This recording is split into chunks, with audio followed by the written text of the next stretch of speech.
the high-rise building. Inside a conference room, there sat a man across from a woman. Outside of them were the staff. The pink-haired female staff was curious about who the woman was inside. The black-haired female staff replied that it was Xiaohei's girlfriend and she came to break up with him. The pink-haired female staff couldn't believe that she's breaking up with him right at the company. She commented that the woman was pretty wild. Inside the conference room, the woman told Xiaohei that she can't go on living with a useless guy like him. Hei asked why. She was angry when she told him that his pathetic appearance disgusts her. It left him speechless. Then the woman stated that back then, she deigned to be with him simply because she saw his cultivation potential. Even though he didn't get into a decent cultivation university, he was at least a descendant of a declining cultivator family. But they had been together for quite some time, and yet his pitiful lineage was dormant. She blamed him for wasting 3 months of her beautiful youth and making her miss out on many immortal heirs. Hei felt small while she was telling him that. He replied that he emptied his savings to give her so many spirit stones and all kinds of spiritual energy jewels. She got angrier when he mentioned that. Then she claimed that the trash he gave her had weak spiritual energy, which was insignificant. She compared it to the earring given to her by young Master Lai, which was overflowing with spiritual energy. It could dispel evil, protect the body, and even enhance beauty. The pink-haired female staff outside crashed the computer mouse in her hands. It caught the attention of the ex-girlfriend. The pink-haired female staff yelled at her for going too far. The black-haired female staff tried to make her calm down. She reasoned that they haven't reached their team's monthly KPI yet, so there's no need to get involved in other people's business. Hei spoke, clarifying what he meant. The angry ex-girlfriend turned towards him. Then he told her to return everything he gave her. Rage tore through her as she sprang from her chair, her body quaking with fury. Then she cursed him to be a loser for his whole life and to die a horrible death. Then she bolted. While doing so, Hei added that she could just mail the items to him if it was inconvenient to bring.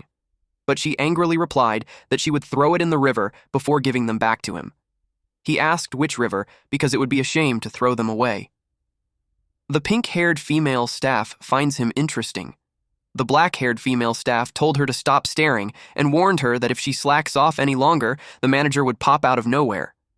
And as if on cue, someone appeared behind her and asked what she was doing. It was the cultivation department manager, Zhang Jiqian. He asked her if she had finished the KPIs for that month. She hasn't answered yet. When Jiqian saw Hei sleeping, the pink-haired female staff explained that his girlfriend just left him so he was a bit down, but he would be fine in a bit. Jiqian didn't say anything else later that day. Hei sat at the edge of the roof. He glanced behind him when someone asked him if he had eaten his lunch. It was Jiqian. He asked if he wasn't in a good mood. Then he offered him a drink to relax. Hei was puzzled with his action because this old man usually glares at him, and now, out of the blue, he's being nice. After finishing the can, Hei was already drunk. He stood and spread his arms while yelling that his ex-girlfriend ate his food, drank his drinks, spent all his money, and even cheated on him. He yelled at her to die. He felt good after that scream. He admitted that he didn't expect the manager, who usually seemed cold, to actually care so much about his subordinates. Then suddenly, he felt dizzy. He realized that the soda had something in it. He glanced at the can, and it reflected the manager's devilish grin. Then he fainted. A few hours later, his head felt so heavy, and when he opened his eyes, he was chained at the edge of a cliff. Someone saw that he's awake. It was Jiqian. Hei asked if there was some kind of mistake. Jiqian was about to tell him what he was looking for, but Hei cut him off by saying that he's not into S&M. That irked him, so he punched him. Seeing that Hei thinks it was funny, he urges him to look carefully below to have an idea of the situation he's in. He saw a pair of eyes looking at him in that dark pit. It moved. And when it came out, it revealed a dragon. Jiqian presented the sacrifice to this divine dragon lord. He told the dragon that even if that useless one hasn't awakened, the body still has the spiritual root of an ancient lineage, which makes him more delicious than those sheep and pigs that they used to bring. In exchange, the divine dragon gave him the promised condensation pill. Jiqian got excited on making his major breakthrough. He left to get back on his cultivation. The divine dragon asked Hei if he had any last words before he died. Hei glared at it and told the divine dragon that it had a bad breath. He suggested brushing its teeth before eating him. The divine dragon got angry with his insolence. He claimed that he was the Lord of the Clouds, master of the 9 heavens, bearer of thunder and rain, rider of the 4 seas. On top of that, it spent 3,000 years of silent cultivation in the abyss and 80,000 years roaming the 9 heavens. Eventually, it got embarrassed for losing its composure. It was displeased that it got angry over a mere mortal. It took Hei. Normally, it would swallow the sacrifice in one bite, but it decided to give him a special treatment by chewing him bit by bit. Hei yelled that it can't. It replied that it was too late to beg. But Hei clarified that he has an athlete's foot, which would make the dragon's breath even worse. He added that it would make the dragon's breath stinky and the scent would linger. It would be like a morning breath with its ex-girlfriend, Stinky Socks. The dragon raised its voice to tell him to shut up, and then it chomped on him. Half of his body was eaten and he yelled that it hurts a bit, but his expression showed how much he endured. A mark on his hand appeared. It was chopped off while the dragon swallowed him. The forbidden art of the bloodline was activated. First was the light of life and death, where it inflicts a death mark on the enemy that kills him and on himself. The enemy will suffer the same pain and damage as him. As long as he doesn't die from the curse, his body would keep reviving. The next skill was dual annihilation. Once the art was used, the bodies under the life and death curse would perish together. Unless there was an intervention from top-level immortal magic, neither party has any chance of revival. The spell cannot be blocked or externally interrupted. Suddenly, Hei was called by a teacher and interrogated him on what nonsense he was talking about. When he opened his eyes, he was in a classroom. The teacher told him to recite the 7 arts of body refinement, and yet he talked about life and curses. The teacher wondered if he took too much body refinement medicine, causing him to hallucinate. His classmates laughed at him. Meanwhile, in the faculty room, the female teacher talked to Professor Yin about the transfer student he accepted in his class. She assumed that this student has an impressive talent, otherwise for someone like him with high admission standards to accept. He replied that the boy had other talents. In reality, he received a good sum. He thought that the boy wouldn't make it past the first monthly exam anyways, so it was best to take the debt. The whole class thinks Hei was useless.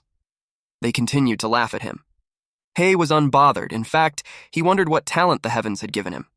Hei was in the classroom, thinking deeply. After he was killed by the dragon, he woke up on his bed, and the spiritual root that had been dormant for 20 years suddenly awakened.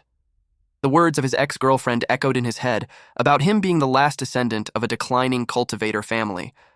Suddenly, someone stepped on his desk. This guy tried to intimidate him and lecture him about the rules of the class.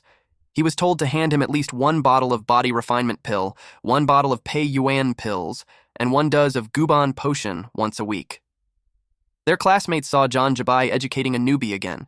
To them, it was a show worth watching. He questioned why he would give him that and also why he was stepping on the desk.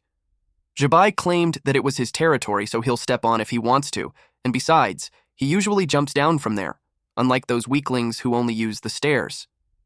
Before he leaves, he threatens him that if he doesn't deliver the goods by the end of the class that afternoon, he would tie him to the school's front light pole to publicly shame him. Hei saw his feet stepping out of the window. A thought crossed his mind. Our boy slapped this bully's leg, causing him to fall awkwardly, and he landed on his face. What a satisfying scene. Their classmates gawked at him from the window of their classroom. They couldn't believe he slammed face first on the ground. They weren't worried because he practiced a 100-fold refined steel technique, so they expected that he wouldn't die from a fall like that. Some of them felt bad, since if he died, they would rank up.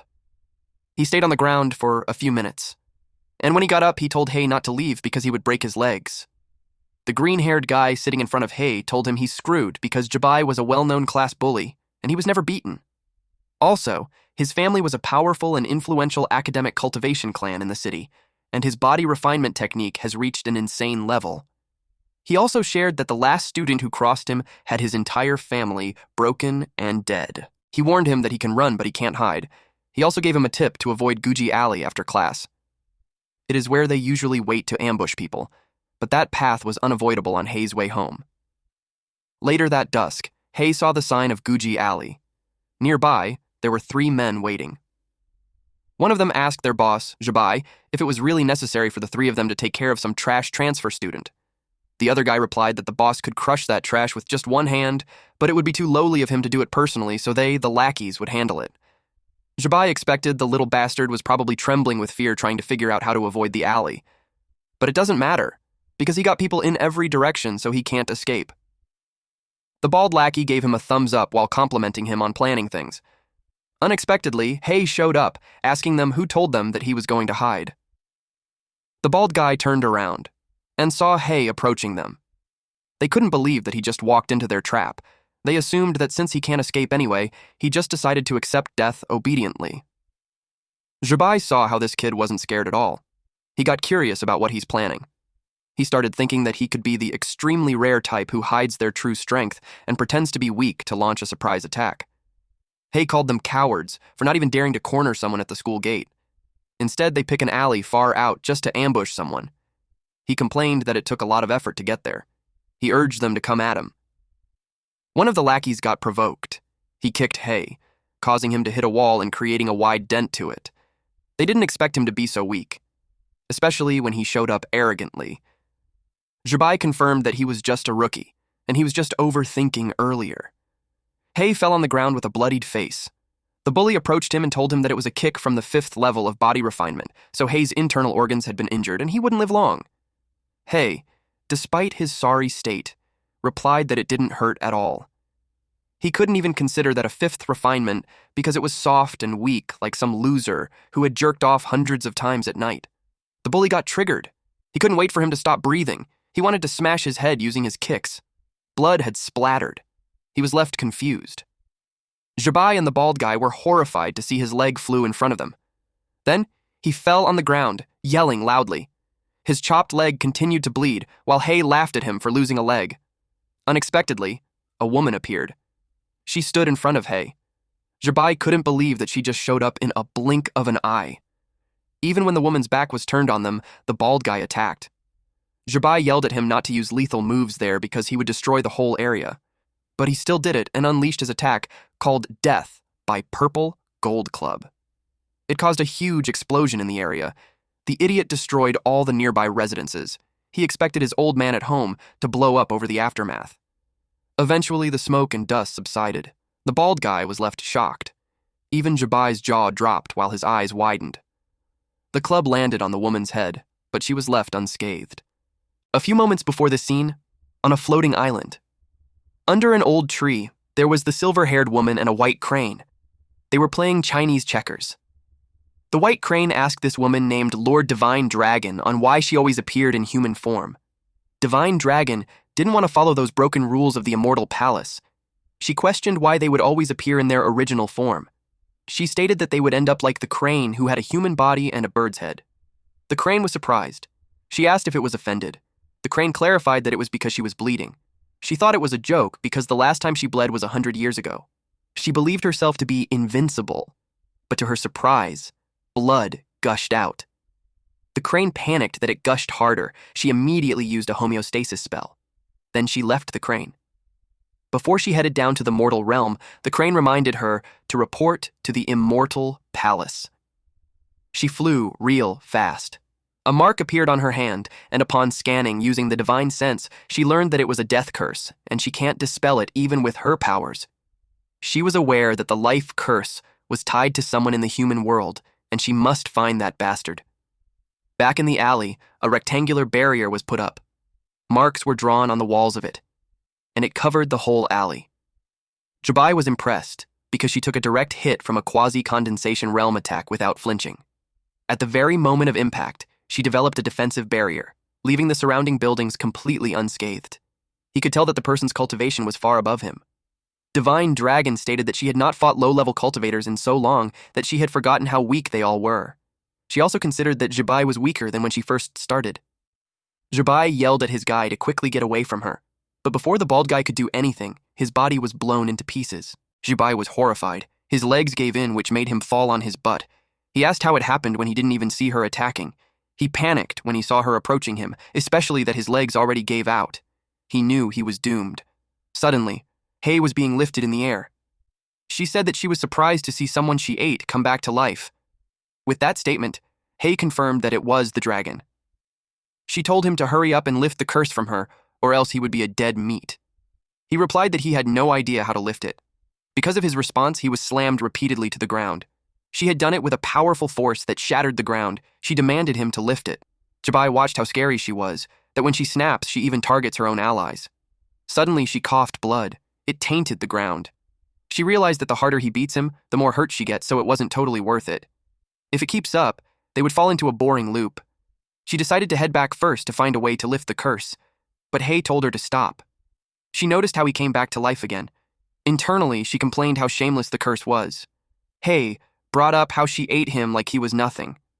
So, he wanted a bit of compensation. He was the first one to say that to her. She asked what he wanted. He replied that he wanted to become an immortal. She got annoyed at him. Then she asked what he would do if she refused. He threatened her that if she doesn't grant it, he'll soak himself in a pool of sulfuric acid and die over and over, and she'll bleed like crazy with him. She got furious that he dared to blackmail her. She thought of just freezing him and locking him away while she takes her time to find a way to break the curse. Anyways, she got all the time in the world. But he had countermeasures for that situation.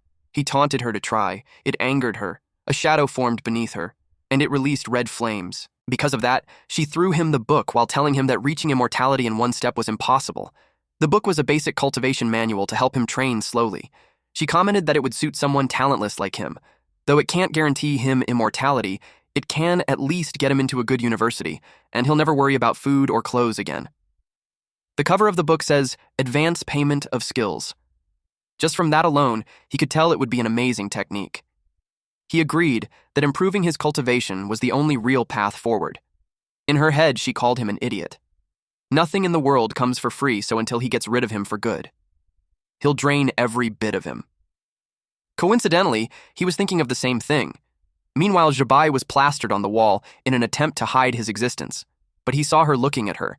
He knew it was his end, but she stated that she can't be bothered to stomp on ants that aren't in the way, but he better forget everything that happened there. He saw her use her powers on him, so it made him scream that he doesn't want to die. Suddenly, when he opened his eyes, the body cultivator instructor was yelling at him to restrain himself in the exam room. He was bothered that he couldn't remember anything from yesterday. His brain was a mess. He didn't even know what to do that day. The instructor told them that it was the first monthly exam of the new semester. He hoped for them to do their best. The students at the bottom of the rankings were in danger because the school would consider advising them to leave. The first body cultivation proficiency test had begun, and for the sake of their futures, he told them to charge. Hei didn't expect that it would be the first week's monthly exam already when the instructors haven't taught a thing in class the past few days. The green-haired guy beside him told him that it was how senior year was. Everything worth teaching was covered in the first 2 years, and Hei should have been taking extra prep classes. He didn't know that. The green-haired guy elaborated that all the effort goes into extracurriculars. Senior year was about exams, rankings, and hyping themselves. He realized that Hei didn't sign up for any prep classes. He would be screwed on the exam. He told the fat student that his rank was about to change. The student asked why. Then the green-haired guy relayed the news that the idiot transfer student didn't even register for cram school. They laughed out loud. The green-haired guy saw Zhibai and wondered how the vicious class bully had let go of Hei. Even Zhibai wondered the same thing. His 2 henchmen were beaten to death and the other one bled out. He had this feeling that something terrifying had happened. The first test was penetration. A barrier spell has been casted in the field so they could test their destructive penetration. The instructor called Bai to demonstrate how it was done. The instructor had high hopes for him. Zhibai threw the stick. His attack was destructive. It penetrated on several layers. The instructor was happy to announce that it had penetrated a 1-meter-thick 5-layer reinforced concrete wall. He was expecting that from the school's body-tempering prodigy. Zhibai's level was almost on par with him. The girls cheered for him. He didn't mind them since they had no idea what he's worried about. The green-haired guy expressed that it was impressive. Hei asked if the result was good. The green-haired guy shared that Zhibai was well known since he was the only person in their class to be directly recommended to Hezu Cultivation University based solely on body cultivation. He explained that the test reflects his explosive, destructive power. Whether using body tempering or shui cultivation techniques, in the end, the score was determined by how many layers he penetrates. Most people can only punch through 2 or 3 layers in their first month of senior year. The 5-layer result was by far the leading one. The instructor called Wu Fei next. It was Fatty earlier. He took a step and threw the ball. It reached the first layer, but it was stuck there. He badly wished for it to go through, and it did. He celebrated his passing of the test. Then, the instructor called the transfer student. Deep inside, he wasn't happy that the old principal admitted such trash to their class. He was ready to call out Hey. The green-haired guy expected him to be doomed. If he couldn't break through one layer, he'll be advised to leave. Since it was their last chat, he wished him luck. Hey concentrated his power and his eyes turned red. The instructor saw him going up empty-handed. He mocked him by announcing that they now had a prodigy in class who can create from nothing. Everyone laughed. Jibai seconded that with a hidden dragon like that, the teacher's senior position would be secured. It heightened everyone's laughter. But to his surprise, Hey created a ball. Then Hey got into position to throw it. He raised it and threw it. It went fast and easily broke through the walls. The instructor couldn't believe that he actually penetrated the reinforced walls. He got worried that it would even pierce through the school's barrier. But at the last wall, it vanished. He was relieved that it reached the end of its power. But even so, it had broken the record for their year's cohort, and it was his first time seeing that palm lightning. He could tell with the explosive force behind that lightning that Hay's grade in body tempering was high. To master both body and ki cultivation to that level, he called the kid a heavenly genius. The girls gathered around him while saying that he looked ordinary before, but now he turned handsome. One of them claimed that his talent rivals the previous geniuses. He showed no signs of it before, but now they could tell that he's related to some major sect. The green-haired guy knew he was doomed since he laughed loudly earlier. Later that day, he looked nervous. Hey asked what happened to him because he looked 50 years older.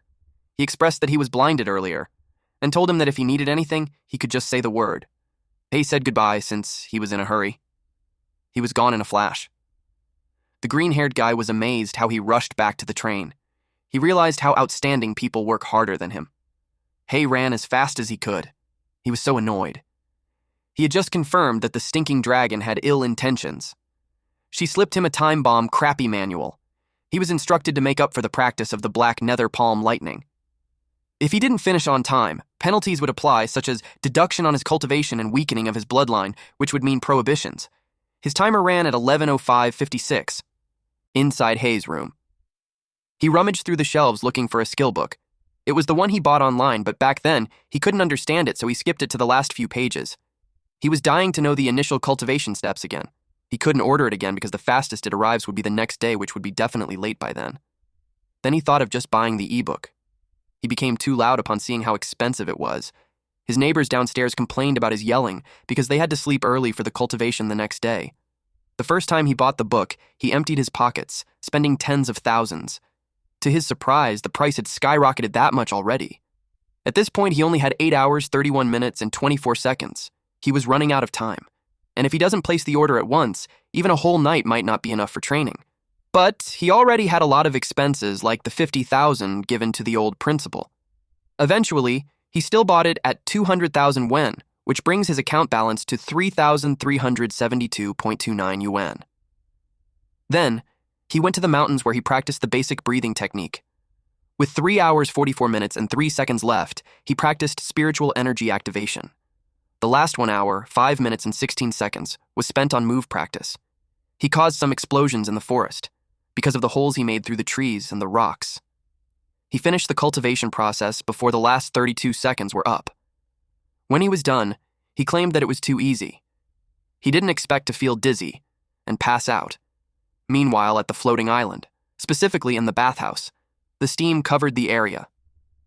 Divine Dragon was happily taking a shower when blood suddenly gushed out from her back and it spilled on the water. She complained about the immortal dew that she lost when she had just made it. She checked on him through the water and found out that he overexerted during cultivation process completion and died suddenly. She called him useless.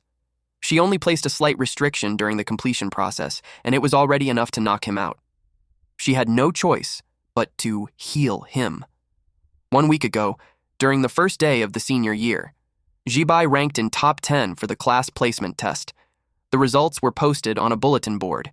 He boasted that he made it to the top 10 of the elite class just through body tempering alone.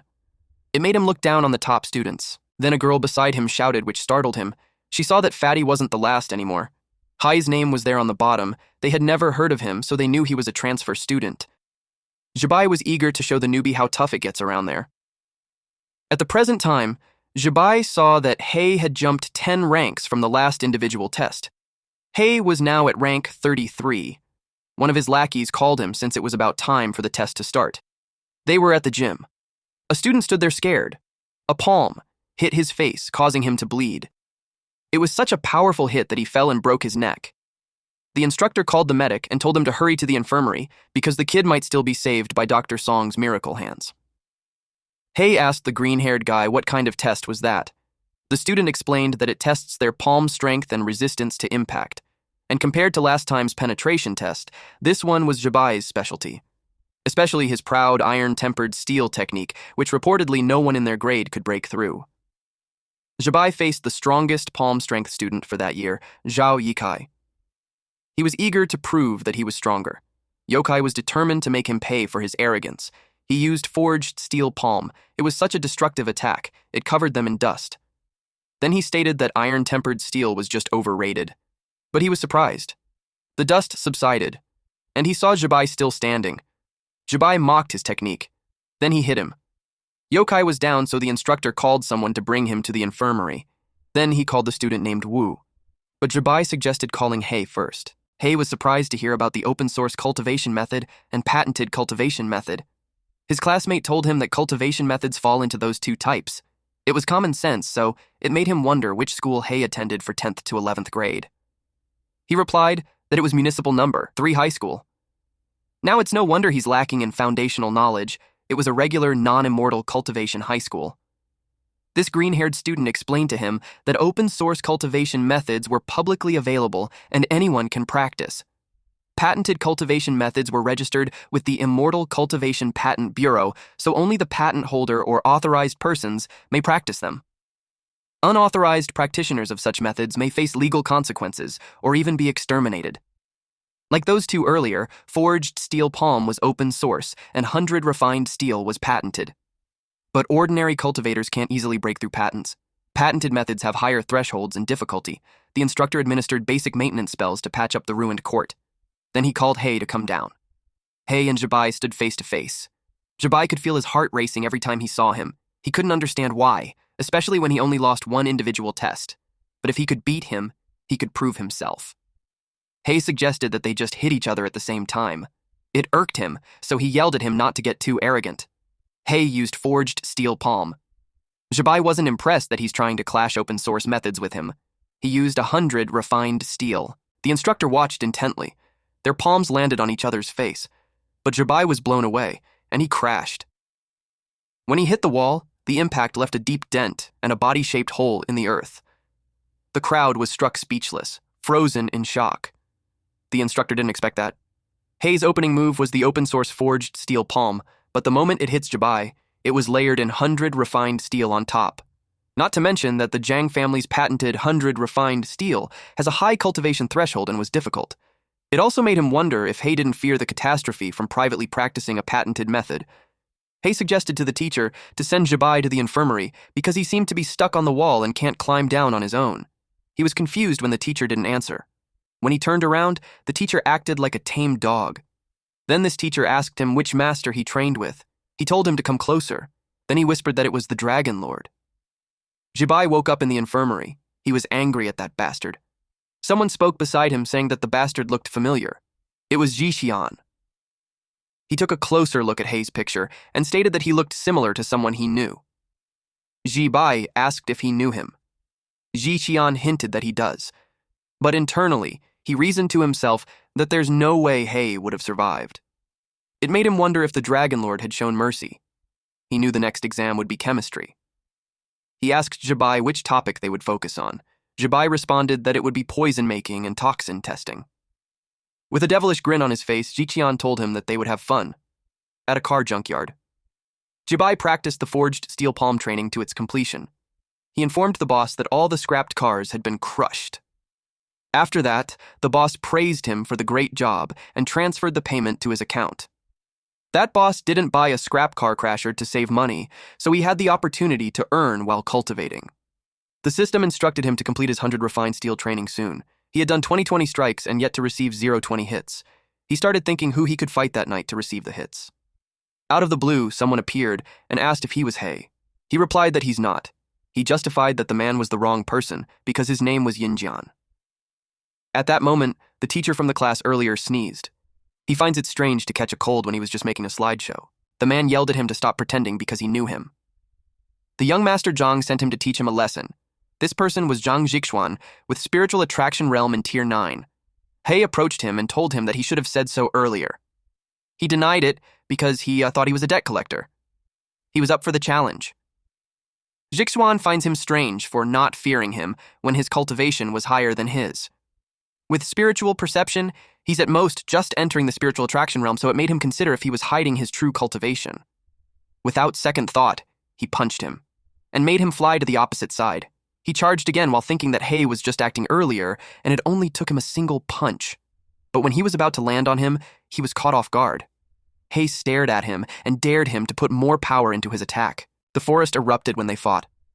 He was hit again, followed by a kick. Even when he landed face down on the ground, he had a smile on his face, which made Zhixuan confused. He was getting beaten and his aura was getting weaker, but he still had that creepy expression on his face. Eventually, he decided to end the fight with an instant kill attack, third sequence. He received a powerful blow on his torso, and it threw him away, until he crashed on a boulder. He fell on his knees. Zhixuan commented how high schoolers these days are so weak, and yet they still pretend to be tough. He hasn't moved, and when he checked, he was being healed. He was surprised at the recovery speed. Even a top-tier physician at the spiritual attraction realm couldn't manage that. He hit him with the final strike. The impact sent a gust of wind around them. He had this creepy grin when he saw that he received a beating for 2020 already. It concluded the 100 refined steel training. He looked down and grabbed Zhixuan's leg, then unleashed the black underworld palm thunder and hit him with it on his torso. But Zhixuan blocked it with his palm and scoffed at that entry-level spell. He replied that he should hold on to it. He prepared his other hand for the next attack. Then he used forged steel palm, followed by 100 refined steel. Zhixuan took a direct hit, and the impact sent him flying. It was so powerful that he went through the trunk of a tree. Eventually, he found his balance and steadied himself, but he coughed blood. He could tell that most of the meridians in his body had been shattered. He couldn't believe that a mere high schooler at the entry level of the spiritual attraction realm could force him to channel energy to heal. He vowed to beat him to death once he recovered. But something caught his attention. The lightning ball was stuck to his hand. He panicked and tried to throw it away, but it won't come off. He couldn't do anything until it exploded. Nothing was left of him except for his shades. He picked it up and wore it. The system notified him that the enemy had been defeated, and he obtained a magical tool called Dynamic Monocle, where it enhances dynamic vision, making it easier to track fast-moving objects. He was happy with the unexpected reward. The next day, the rankings were posted. Jabai was bothered that He was ranking too fast. He was already in the 18th rank. In addition to that, the kid also took out the thugs he sent to him. A woman called out to He and asked him for his secret for ranking up fast. She offered to exchange it with Yuan nourishing pills. Little did they know some girls were eavesdropping. They called her Gao Fei, a bitch for her plan to trick him with a losing trade. Later on, the class started. It was the chemistry class under teacher Zhan Qingyan, and for that day, they were to demonstrate their poison-making and poison detection skills. In the future, when they enter dangerous careers, they would inevitably face tricks from coworkers, subordinates, bosses, and rivals. So if they don't want to suddenly drop dead on the job someday, she advised them to give their all on the exam. Each of them will be given several samples. Before the exam ends, they were to identify which one was poisonous. They were told to swallow the non-toxic ones, and their final grade would be based on both detection speed and accuracy. If they can even name the poison, they would get extra credit. Jabai had tampered with He's entire tray with the help of his second brother. He expected him not to even reach the dangerous career because he would die there. With so many strong-smelling items mixed together, he knew he wouldn't be able to identify the poison by scent. In the tray, there were hutunia dumplings, stinky tofu, durian, fermented bean juice. If he was thinking of identifying the poison by other means, he wouldn't be successful because the poison had been heavily disguised. He believed in the poison master and their family, and he was confident that not even the chemistry teacher would be able to detect it. The green-haired guy was relieved to be in the field where he had the advantage. He started sniffing, while Fatty dropped a chemical on the food. A girl used lightning to detect the poison. Teacher Qingyan watched her and was impressed that she was still excellent in poison detection. She walked to He when she saw that he was doing nothing when everyone else had started demonstrating their skills. Jibai overheard it, and he thought that there was nothing for Hei to do but sit there because he had no clue which to pick. And it wouldn't matter what he eats because he would die anyway. Hei reached out for the food. At the floating island, Divine Dragon was fishing. But she was also lost in thoughts. Ever since she became a god, things had gotten boring, and she had left with nothing to do but fish. While she was just lounging around, her eyes and nose started to bleed. 5 minutes ago, Hei ate all the food on his tray. Teacher Qingyan couldn't believe what he just did. She asked if he really knew what he was doing. He could die from that. She was relieved to have anticipated idiots like him and strictly controlled the dosage. She assured him that it wasn't lethal, but he should prepare for serious diarrhea. Jibai grinned because that was just wishful thinking. He poisoned every single food item, and it was enough to kill someone 5 times over. Hei turned pale and bled through the eyes, ears, nose, and mouth. Then, he dropped dead. Teacher Qingyan took his pulse and announced his death. One of the students got worried that the school would make it to the headlines. The other student responded that it won't happen because it's not like he's from a major sect or a top scholar. Students dying in the senior year was quite common. The rank 19 student was pleased because he would easily climb the ranks, while Teacher Qingyan was concerned about how it will affect her promotion evaluation. She was furious at whoever dared to tamper with her exam. She thought of the damned PE teacher because he had been competing with her for the title. While she suspected him, Hei had recovered. She jumped to her feet when she learned that he was alive. In her entire career, it was the first time she encountered that. She couldn't believe that he fooled her. Hei reported that all 5 items were poisoned, including enteric dispersing powder. Some letters appeared on his palm. Then he stated that the last one was the air-ending poison. Jibai couldn't believe it. He got nervous. He thought he was being thorough, even finding an expert at the condensation realm from their sect. He also had him investigated and found nothing. So it was a big puzzle on how a nameless nobody survived the poison of condensation realm experts. Later that day, in the lab, Teacher Qingyan inspected something on a petri dish. She wrapped her aura on the fluid. It was Hei's blood sample, and from her analysis, all his answers were correct. She could tell that the brain-dead PE teacher couldn't have concocted that. It led her to think that it was done by a real poison master in the condensation realm. She even needed half the night to analyze it, and it made her think that Hei was a freak. Meanwhile, in the new Immortal bookstore, Hei searched through the books as he never thought there would be such a communication method. Divine Dragon communicated with him through the palms and told him that it was his bloodline forbidden technique. She called him dumb for not even knowing how to use it. She linked their health bars to use it to contact each other during emergencies. Hei complained that encrypted communication like that hurts. He asked if there's another way for immortals to talk to mortals. It seemed like he thought gods had freedom. She pointed out that for humans, they were strategic nukes. Every move was under surveillance of the Immortal Palace. She already descended once on her own, so if she casually made contact with humans again, and the Immortal Palace found out, some immortals would come after her. Hei asked if she could reveal to him where the top-tier treasures were. All that she's allowed to share with him was already infused into the advanced payment skills, so he just has to follow the instructions. His hands started bleeding. Someone saw it. It was the female staff. She expected that high schoolers were under immense pressure these days, but she couldn't believe that one would self-harm in a bookstore, and she would be the one cleaning up the blood again. Hei apologized and promised to clean the blood later. Then he brought up some questions about a few books.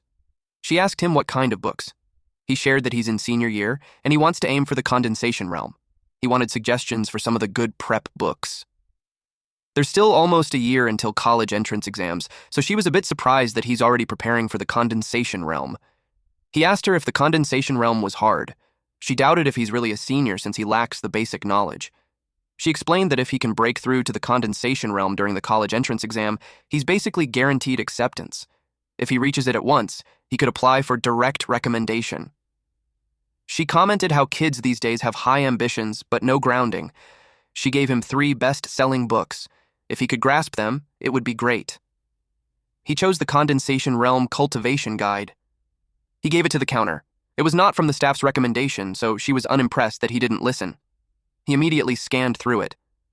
The staff saw how he just flips to the last page on that complex book. In her head, she judged his logic to be totally backwards, so he was hopeless. He read that breaking into the condensation realm requires full cultivation of either Qi or body to level 10 plus the help of a condensation pill. The process may cause spiritual energy to rampage in his body, leading to serious injuries. Hence, he needed plenty of top-grade healing and foundation-stabilizing medicines. It was expensive and risky, and he could die in the process. He concluded that he just needed to prepare a condensation pill at the Zhang's estate. Someone was yelling. Zhibai scolded the poison master at the condensation realm for not being able to kill a senior student. The man apologized and explained that something must have gone wrong. He begged for a second chance and promised that the kid would die for real. Zhibai was worried now that Hei's score ranks 10th in class. He didn't want that thorn in his eye to succeed so easily. He gave the man 1 more week, and if Hei wasn't dead, he would have his head. A loud noise from the roof caught his attention. Unexpectedly, Hei broke through using a sword. A few moments before this confrontation, the security in the Zhang residence was tight. One of the guards stationed on the 2nd floor saw his colleague drop dead. He quickly grabbed the radio to notify that someone broke in, but before he could finish his sentence, he was struck. Then, Hei jumped to the balcony on the 2nd floor. He hit the guards on the roof, too. Then he heard Zhibai giving the deadline for his death. He concentrated his power on his hand and made a hole to drop down for 2 floors, and when he reached where Zhibai was, he took out his sword and stabbed him on the shoulder. This bully had no idea that he messed with the wrong person. Imagine bullying the new student, and then the next thing he knew is that he nearly lost his life if he was hit a few inches from his heart. But still, he still tried to retaliate. Zhibai used his palm technique to push him away. Because of that, Hei pulled out the sword and blocked the palm using his, and it threw Zhibai several walls away, until he made a dent on the last wall. But then needles were thrown to Hei. He skillfully blocked it using his sword, though he was slightly caught off guard when a man tried to hit him with a unique weapon. It was a staff with a metallic end that closes and opens like a flower. He blocked it using his sword, but the man had pushed a button in the weapon, and it released a blade that pointed to his eye. He moved a bit sideways, so it only scratched him. The man had to step back. This man recognized the intruder as the high school student who got lucky and didn't die from his poison. He was just on his way to find him, and he came to him instead. He revealed that the venom needle he released earlier wasn't something to be taken lightly. He used his ancestral recipe, so its toxicity was in a whole different league. It was a sudden death for the brat. Hei's cheek bled, but he just glared at him, which gave the poison master an unsettling feeling. Then Hei was gone. In a flash, he charged at Zhibai and pointed the sword at him. He tried to stab him, but he was able to evade. Then he swung his sword. But he sensed something. Several needles were released towards his way. It was from the poison master. He was offended that Hei just ignored him. He was also annoyed since, with the potency of his poison, he should have already died. And yet the kid was still standing. Hei broke an item. Then this guy told Zhibai to run and that he would cover him with a curtain of needles. Hei watched as Zhibai jumped through the window to escape. Zhibai made it out. Then the poison master decided to demonstrate the power of condensation realm. The needles that punctured the wall released a green mist. Hei started coughing. He could tell that the poison fog was more intense than the previous toxic-laden needles. The poison started to show on his skin, and he dropped dead. The poison master laughed out loud. He mocked him for thinking he was immune to every poison when it turns out he couldn't withstand his finishing move. To his surprise, a statue was cut in half. Hei's eyes opened. He took his sword and slashed the poison master. At this point, he knew he fucked up. Apparently, ever since Divine Dragon used a clay avatar technique to divert damage, she no longer gets covered in blood every time something happens. But 2 had been destroyed right off the bat, which signals her that Hei ran into something tricky. She decided to check what was happening. She saw him slashing someone. The poison master couldn't believe that a realm cultivator like him actually got done in by someone from the spiritual attraction realm. He bled too much. And when Hei checked, he already had no pulse. He looted him since the items, though useless, can be turned to cash. Meanwhile, Zhibai was on a roadside in a mountain, panting like crazy. He was out of breath from running away. He even forgot his phone, so he had to flag down a car and borrow a phone to call for backup. He was so furious with that transfer student. He couldn't believe that he would dare to take revenge on the Zhang family. Once he had gathered the family's assassins, he vowed to kill him and wipe out his entire family. To his surprise, Hei appeared and asked him who he was going to kill. Hei attacked him with his sword, but he dodged. Then Zhibai used 100 refined steel to strengthen his body. He was cut on his arm. It bled while he stepped back to create distance between them. Before he could steady his footing, an orb was thrown to his face, and then it exploded, which caused him to fall down on the cliff. He hit the ground with a powerful impact. Hei followed to end him. He couldn't move and tried to intimidate him by saying that he's from the Zhang family. But Hei didn't care. He slashed the head off. Hei admitted that if it weren't for the Dragon King taking all the damage, he would have killed him several times over. He couldn't believe that even at death's door, Jibai still used that same family background intimidation routine. He burned the body and erased the evidence, and even if he did, he expected the Zhang family to link the death to him, whether they had proof or not. And he's still using the Zhang family's patented technique, so he knew that conflict wouldn't be avoided in the future. But he was satisfied that his revenge wasn't for nothing. Even though he rushed out, he still managed to snatch up some valuable stuff. It was the condensation pills, and he obtained 3 of them. He knew that Jibai's brother had to offer sacrifices to the Dragon King just to get one. He learned how complicated the relationships among the disciples of the major sect.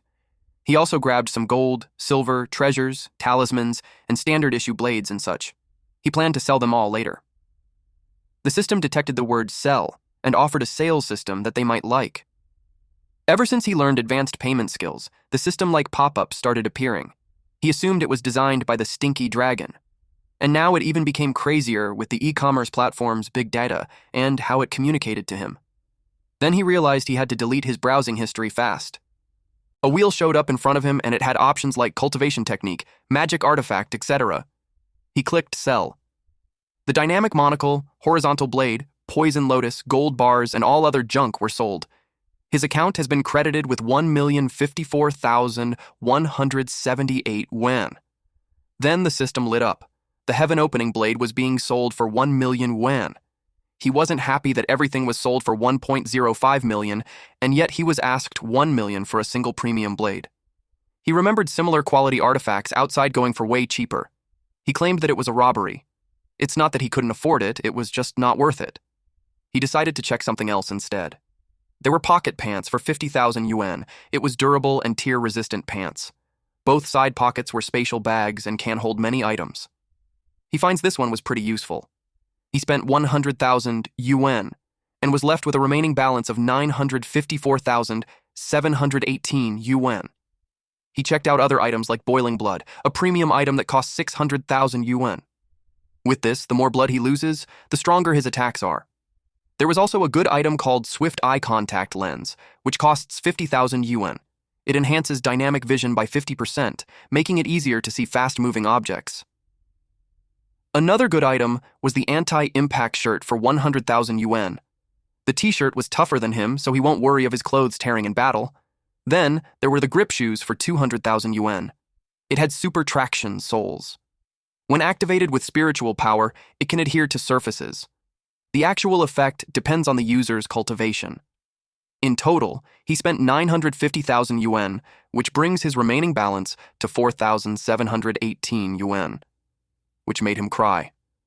While it made Divine Dragon smile, she was determined not to let the brat die easily for casting a blood curse like that on her.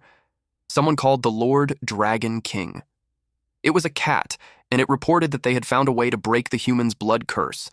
She went with the cat towards the altar. The cat reported that the bloodline wasn't anything special. Hei's ancestors could only place blood curses on low-realm demon beasts.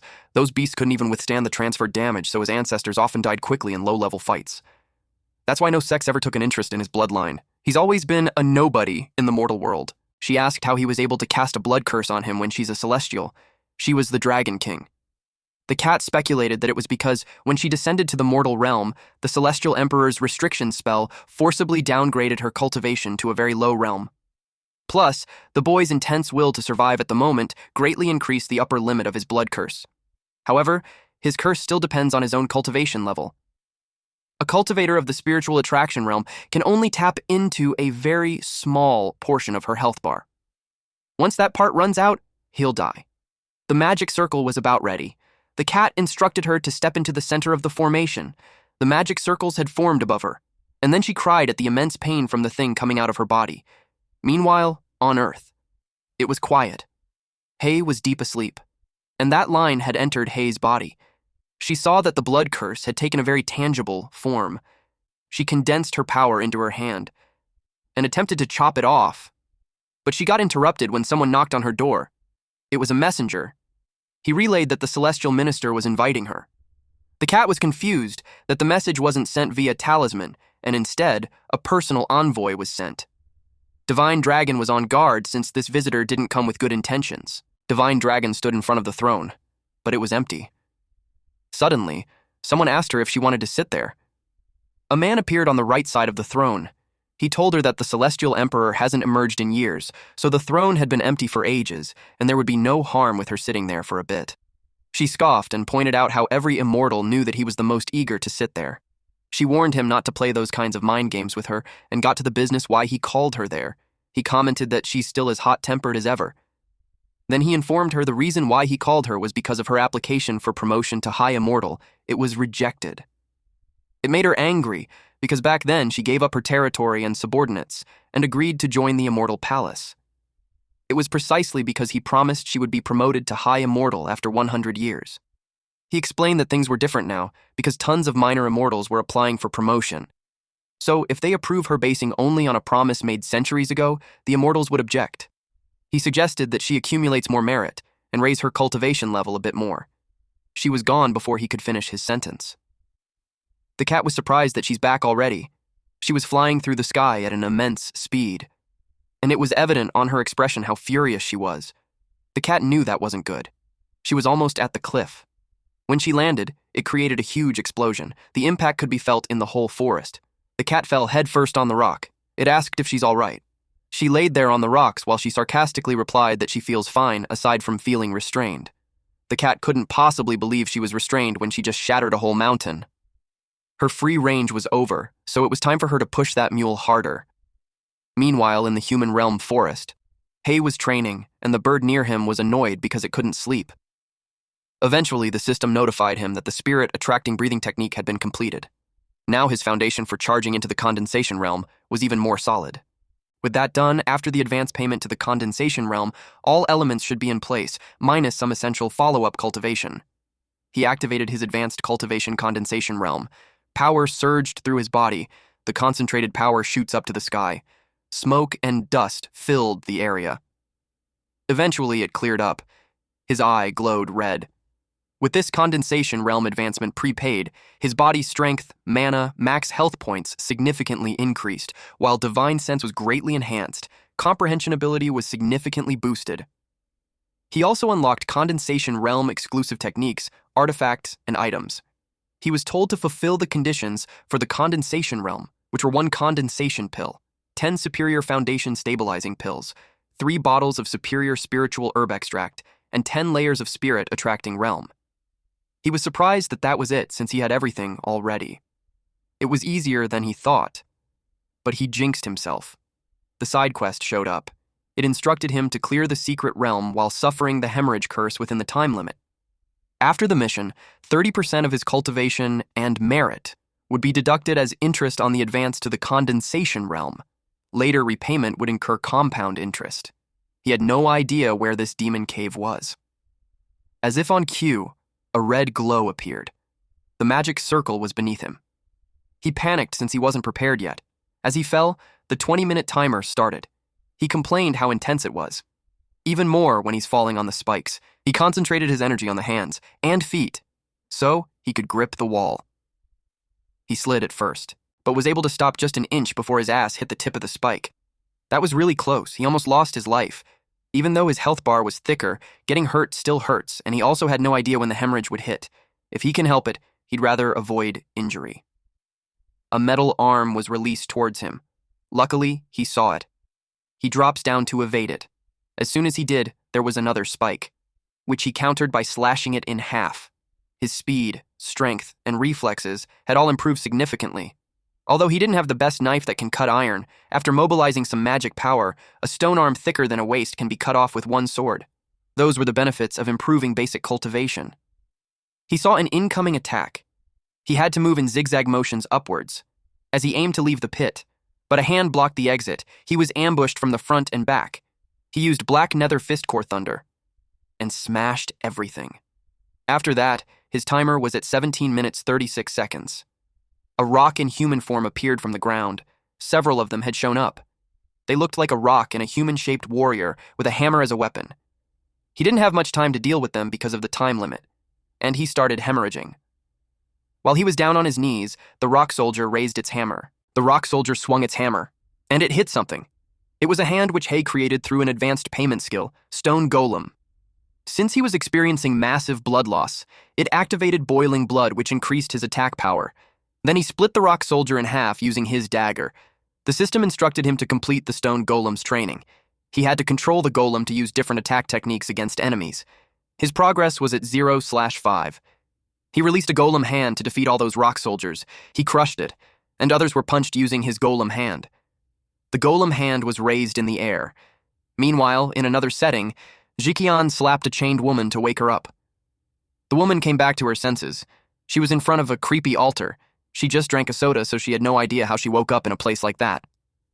She asked her manager, Jiqian, how it happened. Jiqian was annoyed because he hadn't broken even when taking the condensation pill, and the dragon doesn't respond to his offerings now. Because of that, he decided to pray to another deity for another condensation pill. The black-haired woman, who was his subordinate, panicked when she realized that he's trying to sacrifice her. She couldn't believe it. She had been getting paid 3,000 yen a month doing the work of a beast, and now she had to sacrifice her life too. She claimed that there's nowhere in the company contract that says anything about that. Jiqian clarified that their company had nothing to do with it when she signed a contract with a labor dispatch agency. It was unbelievable. He pointed a knife at her neck and told her that it was enough chatter. She begged him not to kill her. Unexpectedly, an explosion happened. It was because of a wooden stick, handled by Hei. Hei saw the manager who treated his employees like his own kids. Then he showed him a bad finger. At this point, Hei had finished the Stone Golem training phase. Jiqian's jaw dropped when he saw him. He couldn't believe he found the place and got past the mechanical golems outside. Hei pointed out how he's not surprised that he's still alive. He guessed that someone had already informed him how hard he was to kill. He suggested that it was the dead brother of Jiqian who said that. Jiqian couldn't believe that his brother was killed by him. Then he asked if Hei had the condensation pill of his brother. He attacked him and forced him to hand it over. He wasn't even curious how his brother died. He only helped him kill Hei before because he was saving his face as well as his, but now that he's dead, as the elder brother, he claimed rights to his belongings. He was caught off guard when he saw Hei's palm technique. It blew his right arm into pieces. The black-haired woman looked away, and Jiqian's body slid towards the entrance of the altar. His blood spilled, and the creature on the other side of the altar sensed it. It awakened the creature. I sensed the sinister aura. At this moment, there were only 9 minutes and 20 seconds left. He cut the chains of the woman. The woman remembered him. She knew he vanished without a trace after the company. She didn't expect him to be that powerful. He replied that he had no time to explain and had the golem escort her out first. She was too stunned to speak when the golem hand grabbed her. Meanwhile, Jiqian's body was being absorbed by the creature in the dark altar, and that creature opened its eyes, then grabbed a sword. Then she stepped out. Just looking at her red, glowing body, you could already tell that she's not an ordinary being. Hei saw her. His eyes immediately tried to gauge her power, but her power was overwhelming. Just her presence made him already bleed. He tried to use divine senses to assess her cultivation level, but got hit with a countermeasure instead. The exit where she came out had closed. It made Hei wonder what kind of being Jiqian would end up accidentally sacrificing himself to. And without saying a word, she charged at him. He blocked her sword using his dagger, but her strength made him fall to his knees, and the sword scratched his shoulder. She was about to kick him. He blocked it using his other arm, and then an explosion followed. He was thrown towards the wall of the cave. She got into her combat stance. Hei noticed how heavy and forceful her strikes were. He planned to use the golem to assist when she charges again. But before he could do anything, he was already slashed. At the floating island, 3 clay statues had shattered. The divine dragon seemed bothered that all the death substitute puppets exploded all at once. She could tell it was a sign that she'd die. Meanwhile, Hei was confused why he didn't even see the sword swing, but he had already been struck. He fell on his stomach. The woman closed her eyes as a magic circled around her finger. Then she was about to strike him again. She targeted his neck, but he blocked it using his dagger. The impact was so powerful that it released a gust of air around them. He realized that she even wanted to finish him off with a follow-up strike. He signaled using his finger, and the golem hand appeared. It tried to hit her, but she evaded it by doing a somersault. Then she created distance between them. She was slightly caught off guard when he followed up with an attack using his dagger. The system notified Hei of the 99% damage he received, and boiling blood had been activated. He was thrilled that he could finally duel properly. He also learned that her move that one-shot him earlier had a sequence, so it was no wonder he couldn't defend against it. He continuously attacked using his dagger, which she skillfully countered using her sword. Then he threw an orb. She got distracted by it, and as soon as it hit her sword, it exploded. It made her use her one-shot move again. He saw it coming. He was actually waiting for it. The system notified him that the enemy skill had been prepaid. She unleashed Celestial Annihilation. They both released destructive energy, and when it clashed, it caused another explosion. When the dust cleared, it revealed that they were still both standing. But seconds later, the woman fell. Hei was all right, though. She was confused about how it happened because she launched an attack on him first. It should have hit, but he was unharmed. He mocked her for being so flustered that she spoke normally. All the while, he thought she was mute. He replied that she can strike preemptively, but he could do the same.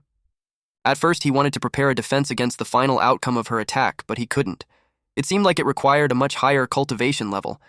Then he remembered that the last time they clashed, she didn't finish him off and then tried to slice his neck as follow-up. He anticipated that next time, she would go for his head. And so, he prepared for that, and as a bonus, he stole a slash too. It made her furious, but something distracted her. A magic circle appeared. Then Hei was warned to complete the hand signs for his prepaid technique, or he'll face divine retribution. It was his first time seeing the divine punishment that one must endure when using prepaid Heaven's Law techniques. They both made a hand gesture. The woman panicked because the signs won't align. A hand from the ground appeared and restrained her arms. She refused to let that stop her from completing her cast. But he didn't need to stop her from finishing it. He just needed to waste her time. She broke free. Then she continued her signs. But it was already too late. Several magic circles fell. It was a tribulation. It destroyed a wide area. Hei was safe, though. The system notified him that quasi-condensation realm prepayment had been completed. It had deducted the required share of cultivation and virtue from the session. His cultivation has risen to the third layer of the condensation realm. New system resources were then unlocked for prepayment. The woman climbed out of the pit. Hei blocked her path and said that she's still breathing. She admitted that she lost and he could kill her, or skin her, or whatever he wants. That made her different from the others who begged mercy before dying. But she was surprisingly calm. He was about to strike her with his dagger. She closed her eyes as she braced for the attack. But nothing happened. To her surprise, all her wounds were healed. Then Hei told her that they now share one health bar. He invited her to ascend together. Blood curse was inscribed on this woman named Long Yin. Damage taken by her in combat will now be transferred to the Dragon King. At the bath, the cat was sleeping peacefully. The water in the bathtub turned into bubbles, and the divine dragon stood up. The cat was surprised with her sudden action, so it woke up and asked what happened. The divine dragon felt something strange, like another vampire was on her. The system notified Hei that the advanced payment skill has been upgraded. He can now make advanced payments for magical artifacts, elixirs, but the level of the items cannot exceed his current major realm. The next day in school, Long Yin appeared wearing skimpy clothing. Hei turned to her. Fatty and the green-haired guy watched her. Fatty curious who she was. The green-haired guy teased him for being into his sister-in-law. He turned pale and clarified that his heart had only room for teacher Ju. Hei asked the woman if they knew each other. She pointed out that they just battled a few days ago. She reminded him that they're on the same health bar. Hei finally recognized her. She changed her hairstyle. That's why he couldn't recognize her. Then he asked her how she managed enrollment procedures and transfers into their class. She sat beside him and replied that one fresh trick works every time. 2 days ago, the principal received gold bars to admit a new transfer student, and in the present setting. The homeroom teacher, Teacher Tao, announced that the small-scale tests were over and it would be the beginning of the mock exams. For most of them there, it would be their first real combat experience. They have all studied hard for dozens of years, so it was time for them to show the true results of their cultivation. He called all students to assemble in the examination area. First, the grade 12 Class 1 was told to assemble. Then the Class 2 began the roll call. Class 3 were all present. Class 4, was called next. Yin finds the exam interesting. Their green-haired classmate was worried that they would embarrass themselves in front of the whole grade. Hei assured him that it's going to be fine. It made him perk up. But to his disappointment, Hei explained that he's shameless, so he didn't care about being embarrassed. The teacher announced the examination rules. Each class has its own exclusive examination area. The edges of the area have been sealed with barriers, ensuring that candidates who win the same exam will not interfere with each other. Each candidate will fight the same monster. Those who achieve a KO within 5 minutes will receive a full score. Those who fail to get a KO by the end of the exam time would be scored based on the effective damage dealt. If an emergency occurs during the exam, Teacher Joe in the center of the field would intervene. The exam had officially begun. Students whose names were called would come down and prepare. First was Grade 12 Class 1 Zhao Jiakang and Guofan Liang. Also Class 2 Tang Long and Class 4 Yugasaki Hanako. Hei asked why there were people from the Ying Sect there. The green-haired student replied that it's because it's a mission from the Cultivation Education Bureau. As part of the top-tier Sect peace treaty, almost every high school has to accept a few exchange students from the Ying Sect. He thought only regular high schools had exchange students. He didn't expect cultivation high schools to do that too. A long, black-haired girl sensed something. This girl was Ryugasaki Hanako, and she glanced at the audience. Hei could tell her intuition was sharp. Yin was annoyed that she glared at her master. She claimed that she's the only one who gets to glare at her little bro. The green-haired guy commented that the hierarchy between them was something else. Hei was speechless. They had begun, and the exam monster was summoned. A large, creepy portal appeared at the center. An eye appeared. Then it revealed this mushroom man creature. Teacher Jian felt the ominous aura. He was nervous because it was the cloud canopy demon lord that was suppressed by the Taizong sect. He told Teacher Tao that using it for the first mock exam was too much. Teacher Tao called him impatient and mocked him that it was no wonder he's still a PE teacher. Teacher Tao explained that if it had been the original body, even after being suppressed, all of them would have died already. But the exam monsters were all clones grown from the spores of that demon lord. Although they were also at the condensation realm, their strength was below that of proctoring teachers, and the site was surrounded by suppression stones, so they had nothing to worry about. A student released fire talismans. It made the monster jump backwards. The teacher announced that if they failed to cause any damage to the exam monster before the end of the exam, it would result in a score of 0. The student who released the fire talisman could only sob. Another student threw a barrage of rocks on the exam monster, but was punched by the monster instead. The student had been able to damage the monster, but the monster threw him outside the examination area, so he failed. Then they announced results for other students like Zhang Shuaiwen with 61 points, Wu Liuan failed, Chen Zhanglin with 68 points. The bystanders couldn't believe how difficult the first mock exam for the year was. Not a single person has scored over 70, and only a handful have passed. They questioned which teacher came up with the exam. They planned to find out later. The green-haired student was relieved. He had nothing to be embarrassed about now, since everyone was embarrassed already. Then he saw something. Teacher Jian expressed that Teacher Tao had gone too far. Making the first mock exam so hard could destroy the students' confidence. Teacher Tao reasoned that if they can't even withstand a mock exam of that difficulty, then it would be the worst class he ever taught. He noticed something at the arena. Hanako was running away from the monster. He didn't expect that. She was heading for the edge of the barrier. He couldn't believe that she's forfeiting the exam. But before she crossed the barrier, she jumped. She was about to cross the barrier.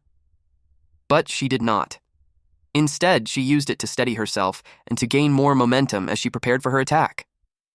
The monster was about to punch her. She unsheathed her sword, and in an instant, she sliced the monster into pieces. Teacher Jian was surprised with the complete knockout. She received a full score. The crowd were amazed. Most were struggling to pass, and yet she got a full score. They called her a monster and wondered where she came from. One of them replied that she's the exchange student from the Ying Sect, the top student of Class 4. A samurai watched her. He looked smug. He knew it was just the beginning. He arranged an extra exam for them. Mushrooms had sprouted from the cracks on the floor of the arena, and it was connected to a scarier creature underneath. The next batch was called. The first one called was Grade 12 Class 1 Lai Junhao. The green-haired guy expected him to get a full score too, since he is the #1 student in Class 1.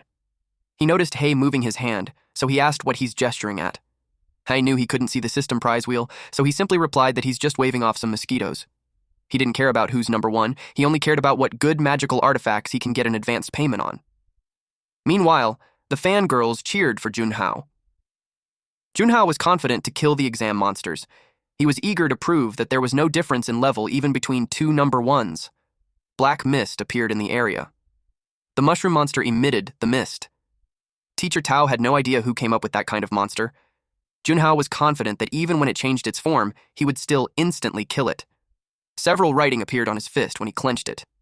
Then he punched the monster and made it fly backwards. Teacher Jian was surprised with his power. Teacher Tao explained that Junhao imprints a magic formation on his arm to increase the destructive power of his fist. The kid had a lot of hope for a guaranteed admission to Peking University of Tsinghua University, but the teacher hid his anger that he wasn't in his class. The attack was so destructive that it caved the ground. He boasted that the punch guaranteed his admission, and that he also had proven that there was a distinction between two number ones. But he turned pale. Even the teachers got worried. The monster stood in front of him. He was shocked that it was still standing. He finds it strange. He knew it wasn't because he twisted his waist and set his shoulder incorrectly, affecting the power generation. He decided to just do it again. But Teacher Jian, in panic, screamed at him to get away from there. He continued to punch, though, but before he could land the punch, he was instead punched in the gut and was thrown away. He crashed on the wall with a powerful impact. Teacher Jian had come to his aid and supported him to stand, but he also coughed blood. He did his best to disperse the force, but he still suffered internal injuries. He knew the monster wasn't supposed to be there. He got on the phone to call for reinforcements, since an off-the-charts monster had just appeared. The person on the other line asked the difficulty of the current exam was. He requested for the highest realm teachers available. The monster was running towards them. Someone restrained its feet. The proctor was offended that the monster acted like he didn't exist. He also bound the monster's arms. Little did they know that the monster underneath had fully opened its eyes. The mushroom monster created spikes from its back, and it pierced through the ground. The proctor continued to hold the strings that bind it, but something underneath had shattered the ground around him. He knew that's not good. The area he was in exploded. The monster broke free, but a fireball came raining down on it. It countered it by releasing something from its mushroom head, and it clashed with the fireball, creating another explosion. The monster ran out of the smoky area. It targeted the person on the roof who was releasing the fireballs. Hanako watched the chaos from the top of the walls. She unsheathes her swords. The samurai beside her asked her what she's doing. She told him she'd go down to help. This man, Seizaki Kaku from Ryugasaki's Sect, screamed at her if she was a fool. He told her that the exam was set up specifically to pave the road for you. As long as the off-the-charts monster accidentally takes out those top-ranking students in the grade, she would be guaranteed admission to Tsinghua University or Peking University, even Shuxian University. She didn't want to use such despicable methods to obtain a guaranteed admission spot. She was determined to tear up that despicable monster, but suddenly she felt weird. She cradled her head and screamed from the pain. Kaku used a soul-binding curse on her. He was relieved to have placed her on a leash. Otherwise, his father's meticulously planned operation would have been wasted. Hanako inherited none of the cold-blooded and cruel virtues of the Ryugasaki family. In her bones, she still had the fatal flaw of her original bloodline. She was gentle, kind, and upright. It made him wonder why his father would waste resources on her.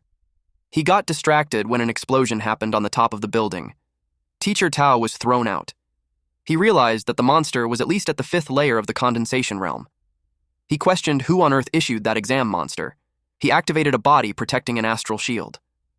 The monster rushed towards him. It was moving so fast that his eyes couldn't keep up. He could only create an omnidirectional defensive shield. The monster attacked him.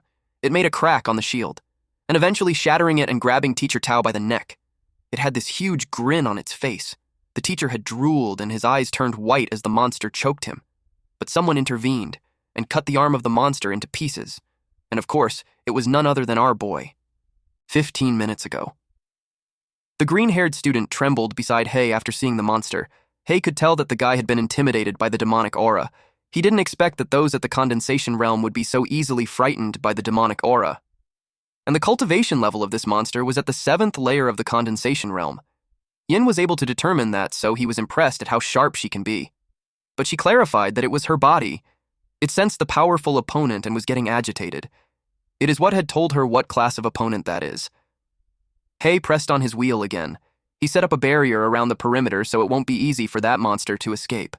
He also assumed that the monster planned to wipe them all. Currently, Hei is at the 3rd layer of the condensation realm. Counting his extra long health bar, his actual strength was close to the 7th layer. He checked the market for some weapons. After looking through all the newly unlocked weapons, he found the only top grade one and also the only available through advance payment. He also liked its attributes. Channeling mana through it can refine and absorb the attributes of other magical artifacts.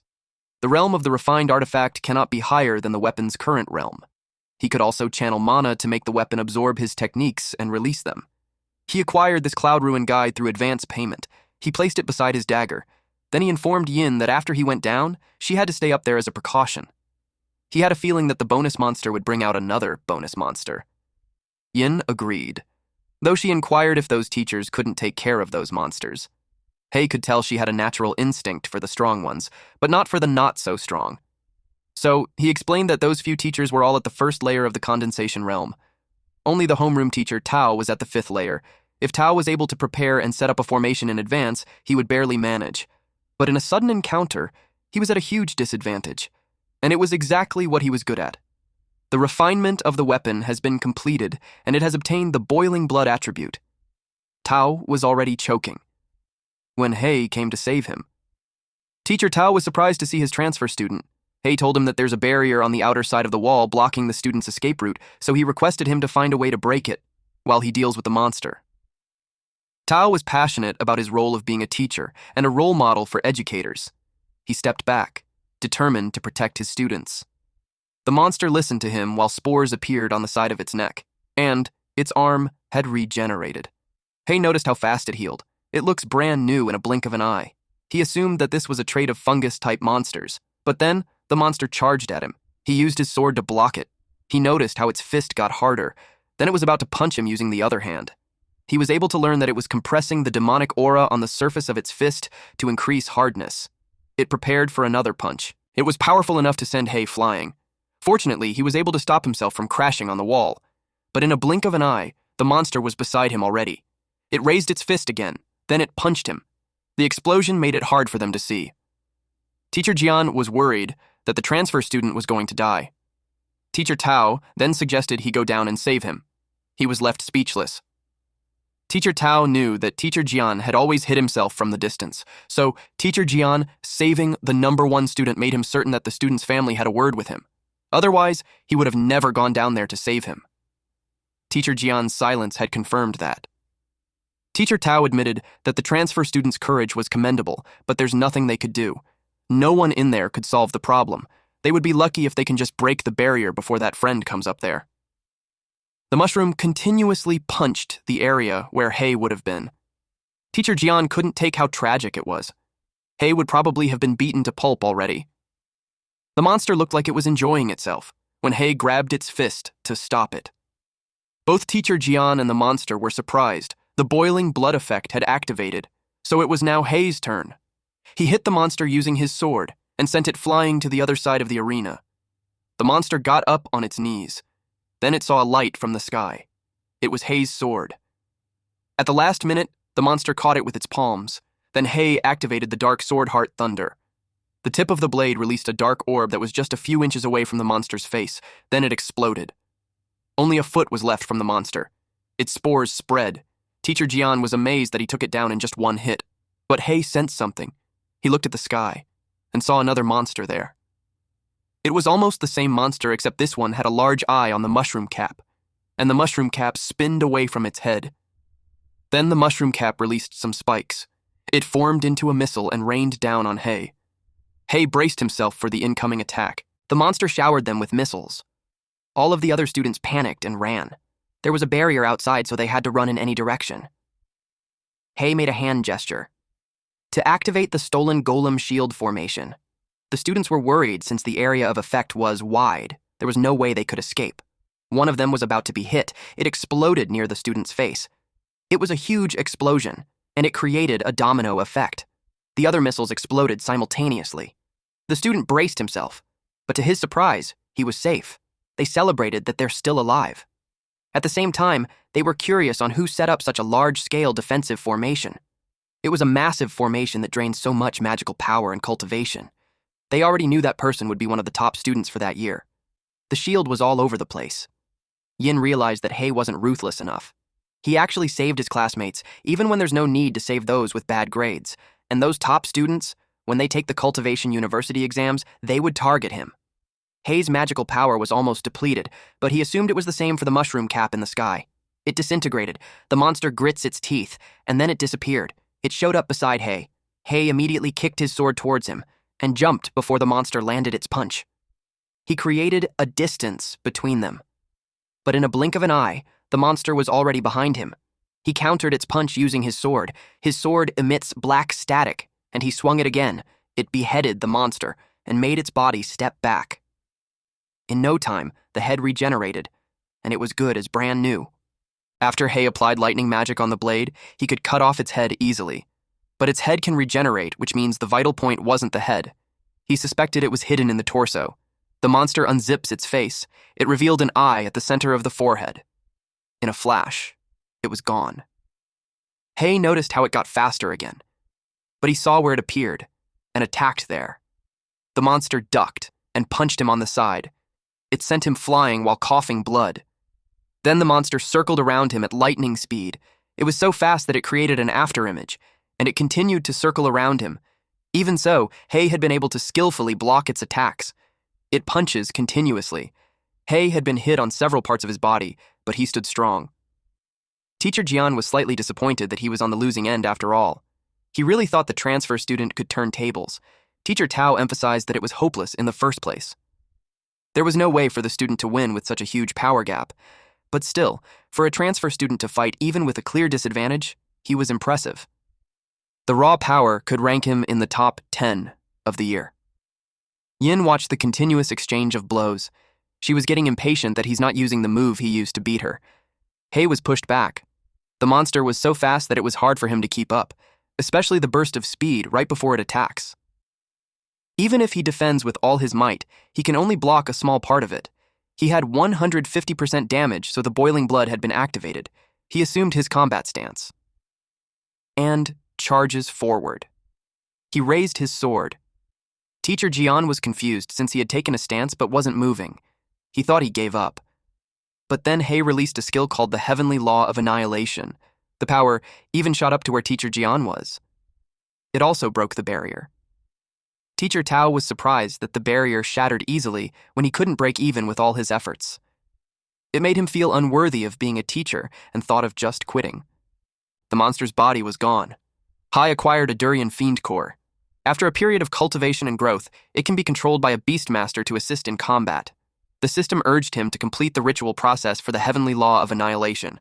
He made hand gestures, which eventually completed the ritual. Teacher Jian was in awe. He couldn't even see the last strike clearly. Then he told Teacher Tao that with Hei's strength, he could be more than a top 10 of his grade. He could even match those few on the top. But Teacher Tao had no response because he was dwelling with his own incompetence. Later that day, Hei and Yin walked in a park. Hei had ascended to the 9th layer of the condensation realm. He can then advance pay techniques to others. Yin checked her phone and saw that Hei was trending. Everyone was saying that he's the biggest dark horse transfer student. They also said that he's guaranteed admission into top cultivation universities. She saw him gesturing in the air, so she asked what he was doing. He replied that he is simply paying his health insurance. He submitted 30% of the cultivation experience and merit points gained from the session to the Divine Dragon. He noticed how he wasn't healed anymore. It only heals him after the health insurance payment was received.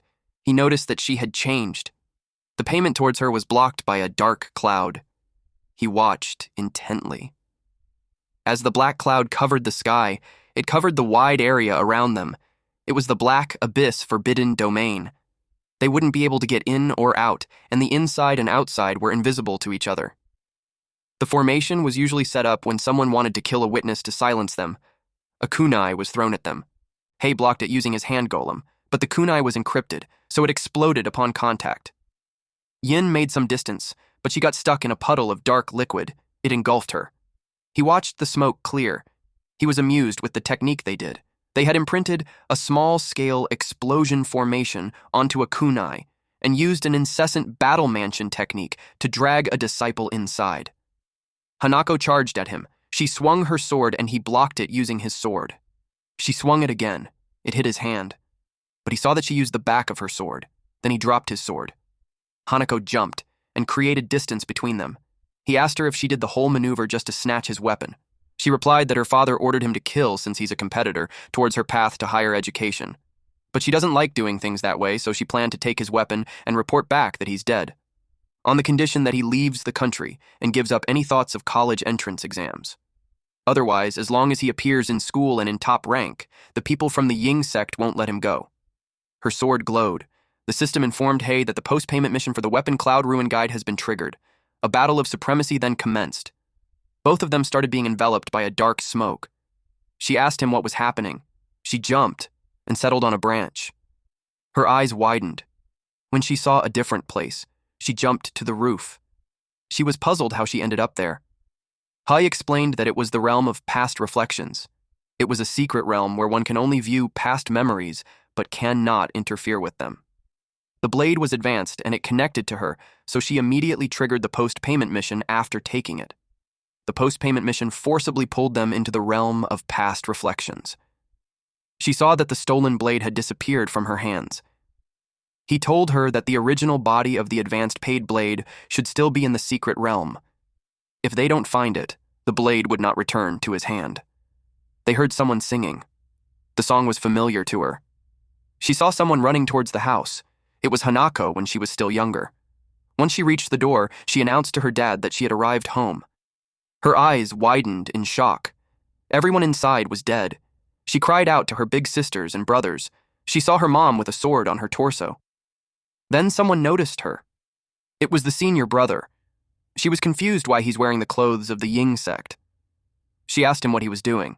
He had a creepy grin as he approached her. Back when Hua was just at 5th grade elementary school. Xianhui jumped on the branches, then she threw knives. It all landed at the target. It was bullseye. Then she jumped back down. A woman on the branch told her that her technique was better than her when she was her age. It was her big sister. Her name was Hua Qianjing. She informed her that she missed one, the target behind the other tree. Qianhui threw a knife at it.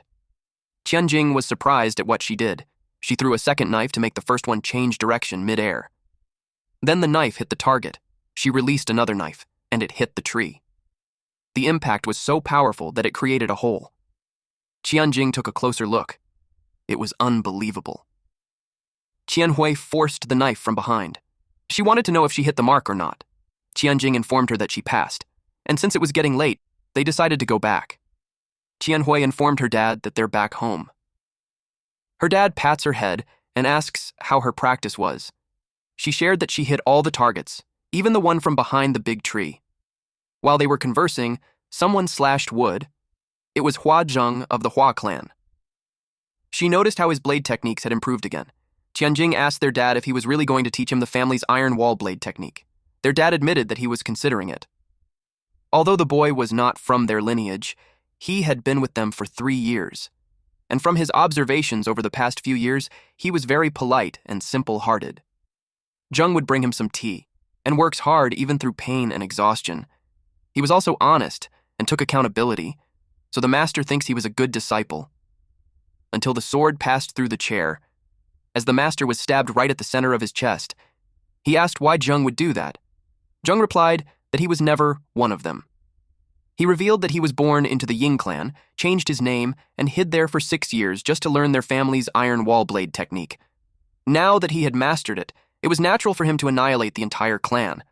The master threatened him that even if he stabbed him, the others were in the courtyard, and they wouldn't let him go unscathed.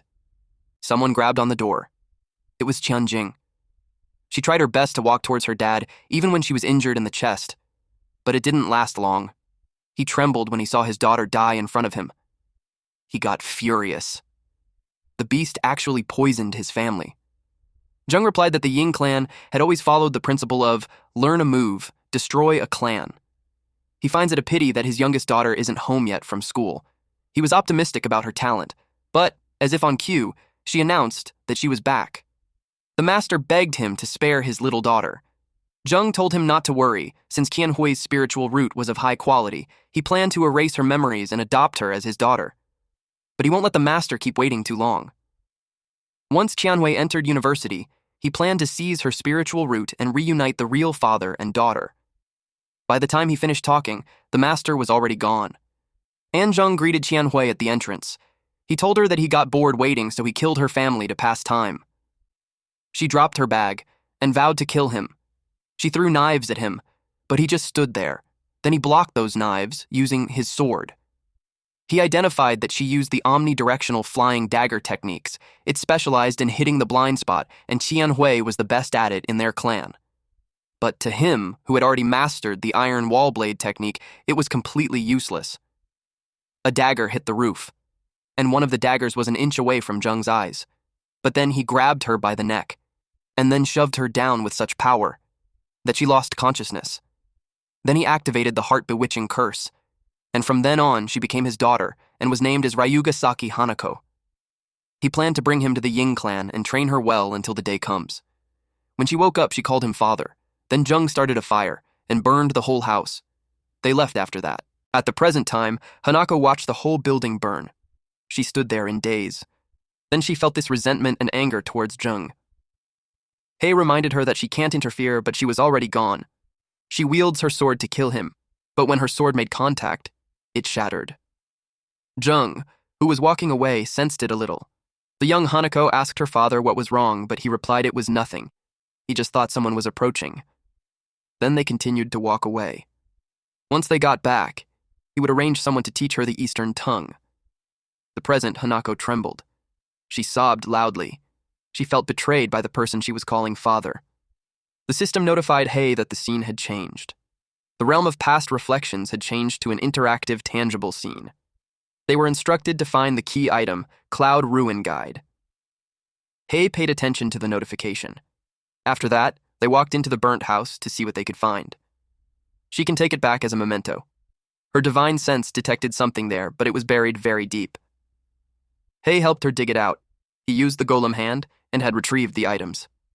She saw his blade, but he replied that it wasn't, because it was truly hers. He gave it to her. She couldn't understand why. He explained that it was left behind by her father, and it guided her to rediscover herself, so it was always meant to be hers. He also gave her the blade manual left by her father. The blade manual was specifically designed to counter the iron wall blade technique. Hei asked her what was wrong. She told him how it was extremely difficult to cultivate. It could take decades to even reach the first layer. But she couldn't wait that long. Even if she could, Ryugasaki Shoichi would quickly realize that she's no longer the same person. But Hei told her that she no longer had to wait. She asked what he meant when suddenly he placed 2 fingers on her forehead and let his energy flow. Then the moves and mental incantations were poured into her mind. Breaking blade technique had been advanced paid to her. Then the system informed her that the repayment for the breaking blade technique would be completed by her. During that process, 30% of cultivation experience and merit points she gains would be paid to Hei as interest. She asked what that was. Hei explained that it was the system panel. She'll only see it after she accepts his advance payment.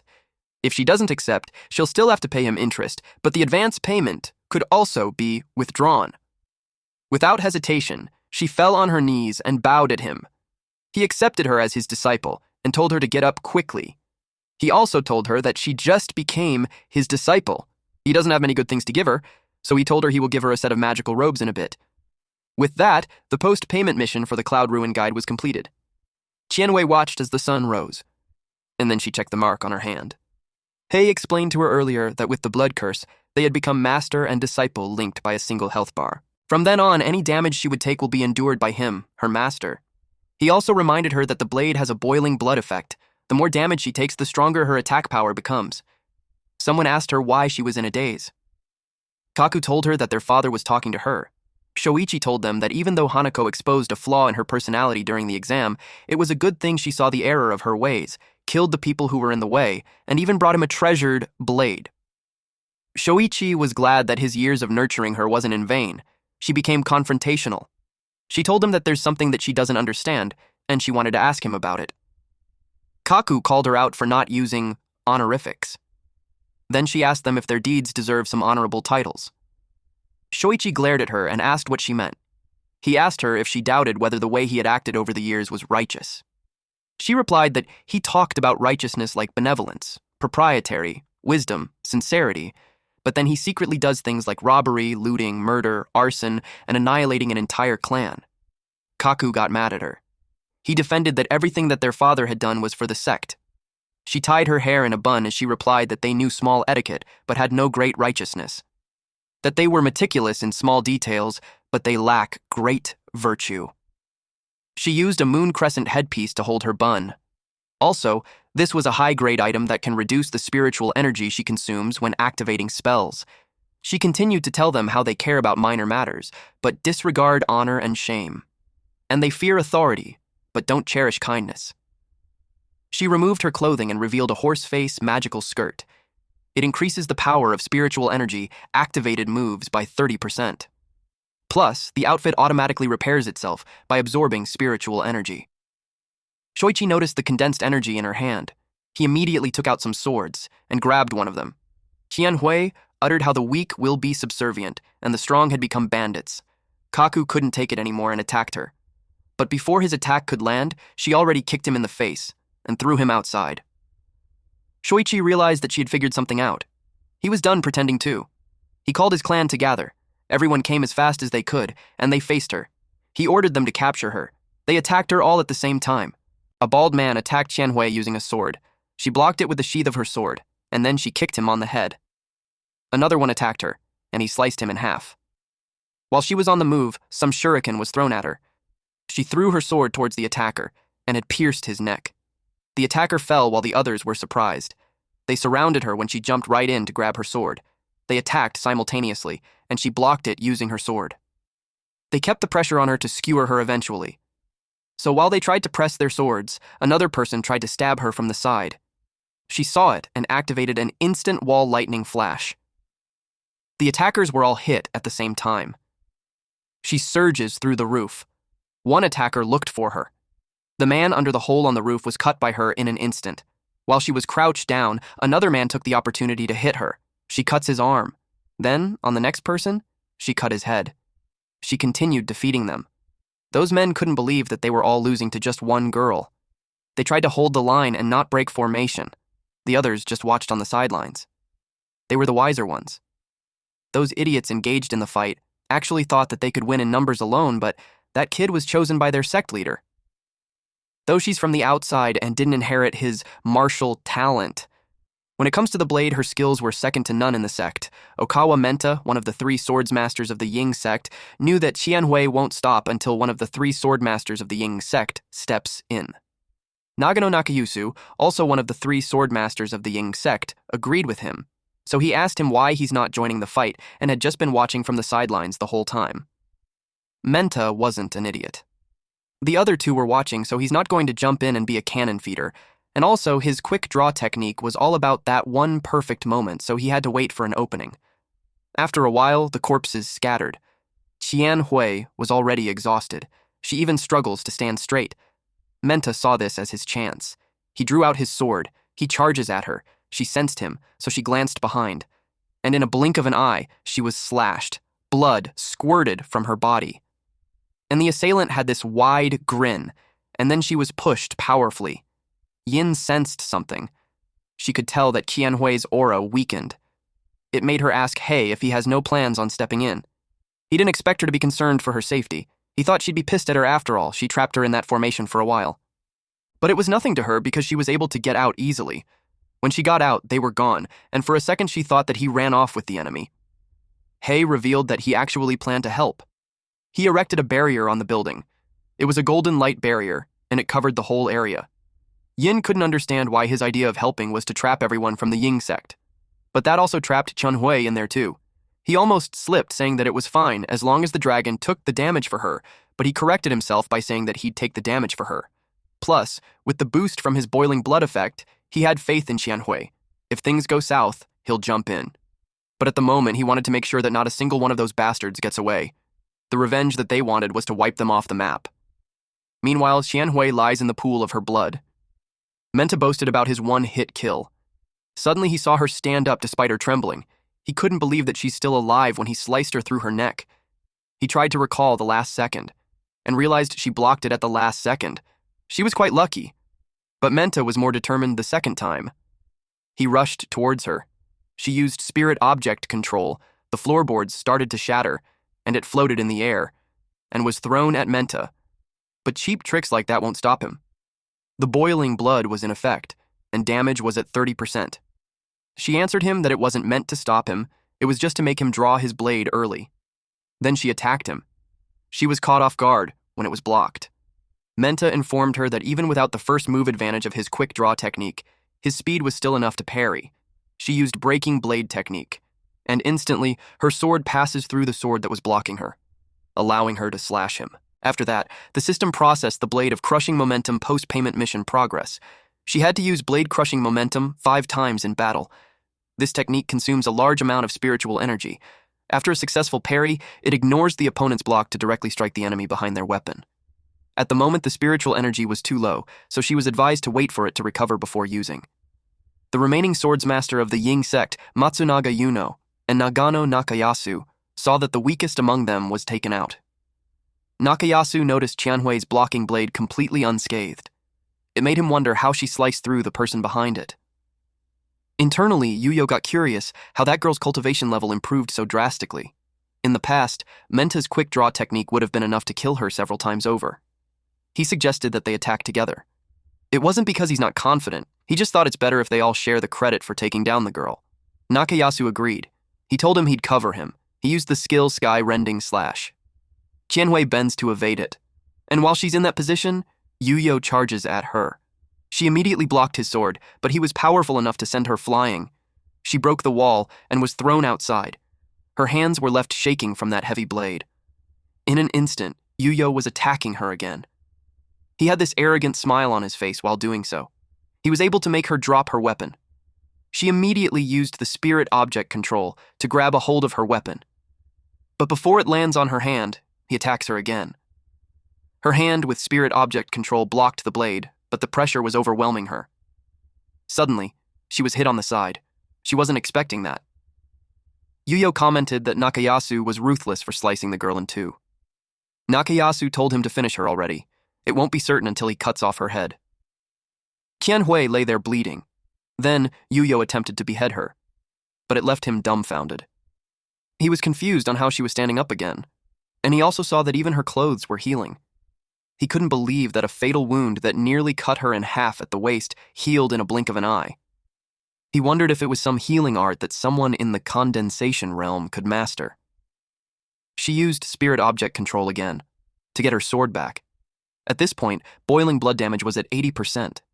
She approached him, and Yuyo noticed that he took a step back without meaning to. Then he attacked her. He didn't care if her healing technique was impressive. Since she can't withstand his blade anyway, once he took her head off, her healing arts would be useless. She moved her sword in response, and they clashed swords at the center. Nakayasu couldn't believe that she took a sky-rending slash to the waist and could still fight. On top of that, she can parry his blade with a single hand. He realized that she's getting stronger as she fights, so he had to finish her fast. He used multiple sky-rending slashes. This was a massive attack. Yuyo could get caught in it, so he asked him if he's trying to slice him too. Nakayasu simply told him that his sacrifice would be remembered by the sect, but he refused to be a cannon feeder. He jumped away. But she held him, and used him as a meat shield. It was gruesome. Blood was everywhere. Nakayasu watched the blood and debris fly in the explosion. Eventually, the chaos subsided, and he saw that she was gone. But he sensed her from behind and attacked at once. She bent her body to evade the slash. Her hand hit the ground, and by then, she had recovered her spiritual energy. The blade of crushing momentum became available. He blocked the sword. He acknowledges that she was pretty durable, but he was confident in his sword skills.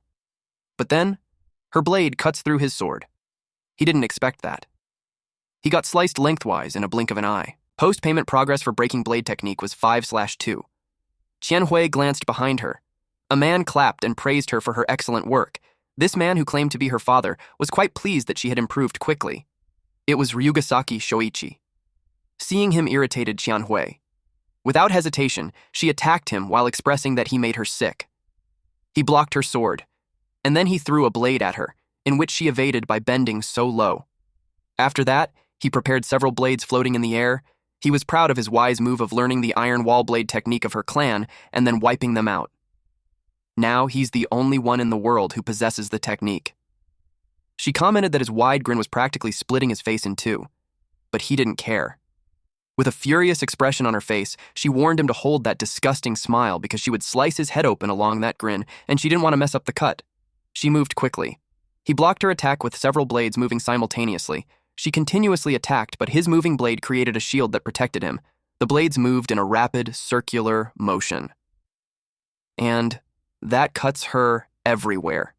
The automatic defensive formation barely uses any of his spiritual energy. He was confident that she couldn't scratch him no matter how hard she tried. She warned him that the harder she attacks, the more she'll get hurt. He tested on how long she could keep that up. She used a breaking blade technique and slashed his blades. Because of that, she was able to get close to him. He blocked her sword using her sword. Post-payment progress for breaking blade technique was 5/3. Just as he thought, her move could only pierce his guard once. He had been watching her for a while now, so he got her all figured out. He unleashed several blades again and directly hurt her. She laid on her pool of blood. It seemed like she was unconscious. Someone watched her through the teacup. The cat informed Divine Dragon that the new life leech on her was about to die, and then he saw her face. She was bleeding like crazy. She told him not to make a big deal out of it since it was just a little blood. The cat was shocked because blood gushed from different parts of her body. He questioned if that would be really called just a little bit. He understood that she's using that girl. But the way she's taking all that damage for her was too much, so he could tell that she's cooking something big. She replied that it was a trade secret.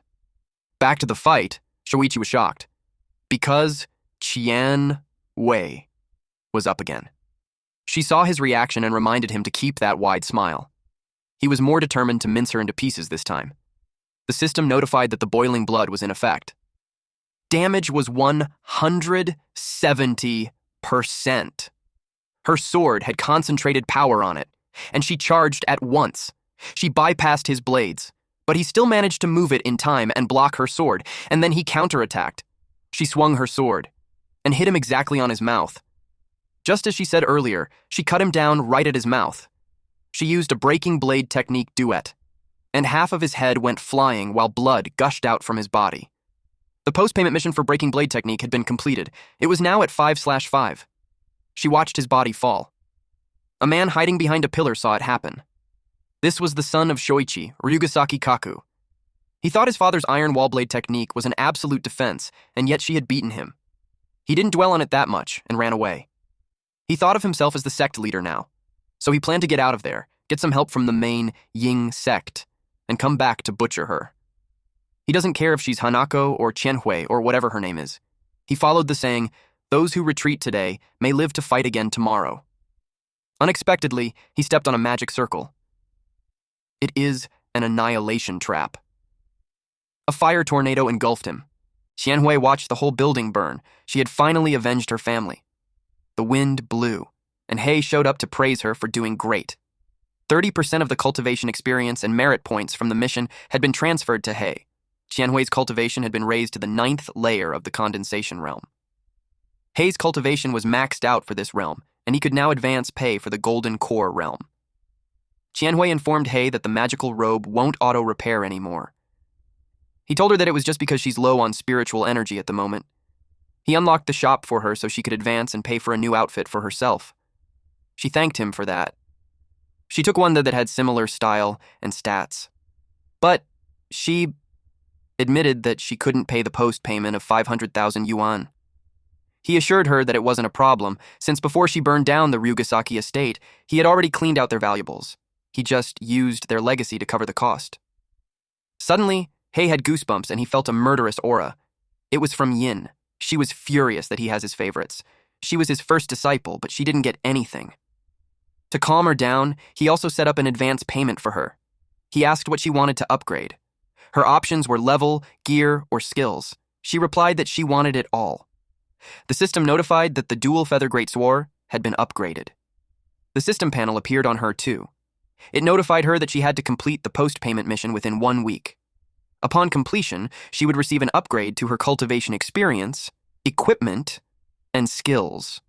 To begin the mission, she had to click the button to teleport to the corresponding secret realm.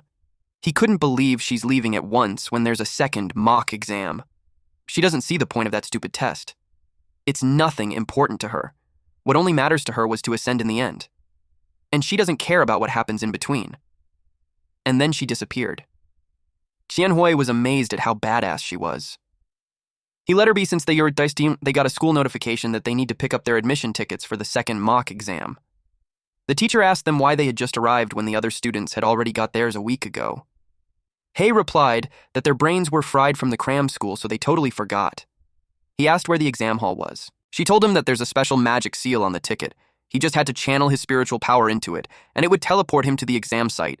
He was amazed at how high-tech it was. Qingyan, the teacher, expressed that he made a name for himself in the last mock exam. He completely overshadowed all the other top students. His ranking shot straight up to first in the entire school. He replied that he just got lucky. She informed him that the exam would be among 10 schools, so the competition would be fierce, and he would run into some ruthless people who would do whatever it takes, so he had to be careful. The next day, Qianhui inquired if they would be on the same exam site. Hei had no idea because the sites were randomly assigned. He wished him to be safe and they'll see each other on the finish line. And then he left. The magic card glowed. Then he found himself in a forest. He wondered if that place was the secret realm. Giant Wood Forest. He read about it in the exam syllabus, but seeing it in person, the trees were way bigger than he ever imagined. A drone flew to him and notified him of the beginning of the exam. Somewhere in the forest, a shadow was cast over a student. It was from a hungry fifth-layer spirit guiding realm, Bear Fiend. The bear attacked him, and he responded with a punch. The bear was blasted away. It hit the ground. Meanwhile, in another place, one more bear became someone's punching bag. This student was Chibin number 6, middle school 3rd rank, Lai Junhao. The blonde cheerleaders celebrated him. He boasted that those monsters just served as his warm-up. He thought that he only lost to Hei in the first mock exam because he was careless, but he was confident that he wasn't any weaker than him. Suddenly, he felt a presence. It was from a 6th layer of the condensation realm, Glasses, Bear, Fiend. He saw the ferocious eyes and the scars all over its body. He could tell that it was a total badass that clawed its way to the top of the food chain. Its aura was just as intense as the mushroom fiend. The blondes hid behind a boulder. They were impressed that he's facing such a strong fiend. But little did they know his legs were trembling. He actually couldn't move his legs. He didn't realize that his PTSD from the previous exam was really bad. But then, the bear sensed something, and it started running away. Junhao wondered why. And there he saw our MC pass by him. The gust of him that Hai left threw his balance off. He couldn't believe that he just saw him. Hei was thrilled to chase after this cute little bear. It was like our boy was enjoying hunting these deadly bears. In the forest, there was a tree with a hole, and bloodstain was around it. Even some debris had blood on it. It was evident that there had been a fight. Junhao noticed something on the shrubs. What he saw made him pale. Behind that shrub were the corpses of several fiends. There were almost a dozen elite fiends, all at the 5th and 6th layers of the condensation realm. Hei wiped them out like they were nothing. He realized how naive he was for thinking that he could compete with him. Through mana projection, the scoreboard was displayed. Subject 2 was about to commence, so the examinees were told to prepare. At the moment, there were 100 over 72 examinees.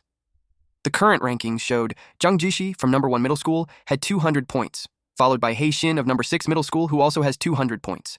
On the 3rd place was Yu Ping from the 8 middle school with 198 points. Hua Qianqian of number 6 middle school with 186 points, and on the 5th place was Modin of number 7 middle school with 180 points. Yu Ping, from the number 1 in the number 8 middle school, couldn't believe that some people actually managed to turn a freebie monster into a suicide mission. Only the top 10 from each school were allowed to take the exam. He thinks they were a disgrace to their rank.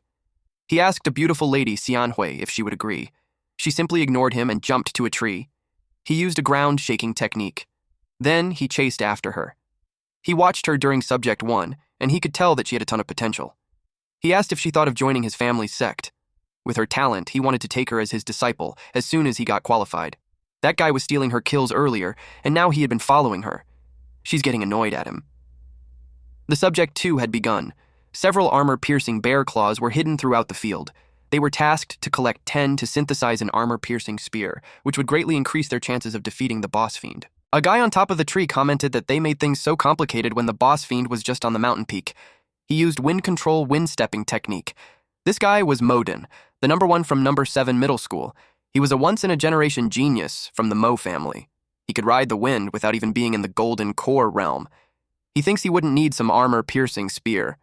He went to the 10th layer condensation realm, sand-rending black bear fiend. He thought that the boss would be tough, but it was just as the same realm as him. He used wind control, stone-shattering astral wind, and he engulfed the monster in a tornado. The tornado continued. It even grew stronger, to the point that it cut the top of the mountain. Yuping couldn't believe that Modun had pulled it off. Modun was confident that he would get the points for Subject 2. Suddenly, he sensed a powerful aura. He immediately fled. The bear jumped towards him. He turned pale when he saw that it was completely unharmed. He tried to block it using wind control, wind wall. But the bear blasted him away. He was falling fast. An explosion happened in the air, and it threw him toward the trees. And he crashed on the ground. He was badly injured. The bear followed him. Yuping called him an idiot for trying to brute force the problem without reading the instructions. And now he even dragged the boss down there. But fortunately, it looked like it had no intention of attacking on its own. The armor-piercing bear claws were on the boss, but they needed to kill it. The mechanics were kind of messed up. The bear showed its claws. Suddenly, Yuping remembered some of the other elite bear fiends carried what he needed. It was pretty rare, but if he started searching, he thought he might have a chance. The other bear that he found raised its arms. He saw the incoming attack. When the bear hit the tree, it left a crescent hole in it. But unexpectedly, the bear was hit right on the chest, and it fell while blood splurts out from its body. It was killed by Yuping using a water ray attack. He checked the corpse since not every elite bear fiend has an armor-piercing bear claw. Those things were pretty rare.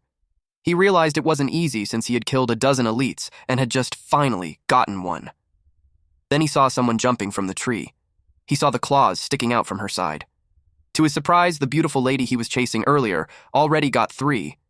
He got motivated to not fall behind. He unleashed a water gun barrage. Meanwhile, at some part of the forest, Hei was on the cliff. Then he noticed someone. It was Chen Hui, and she reported to him that she had already collected 6 armor-piercing bear claws, so if he doesn't have enough, he could get some from her. He appreciated the thought, but it wasn't necessary.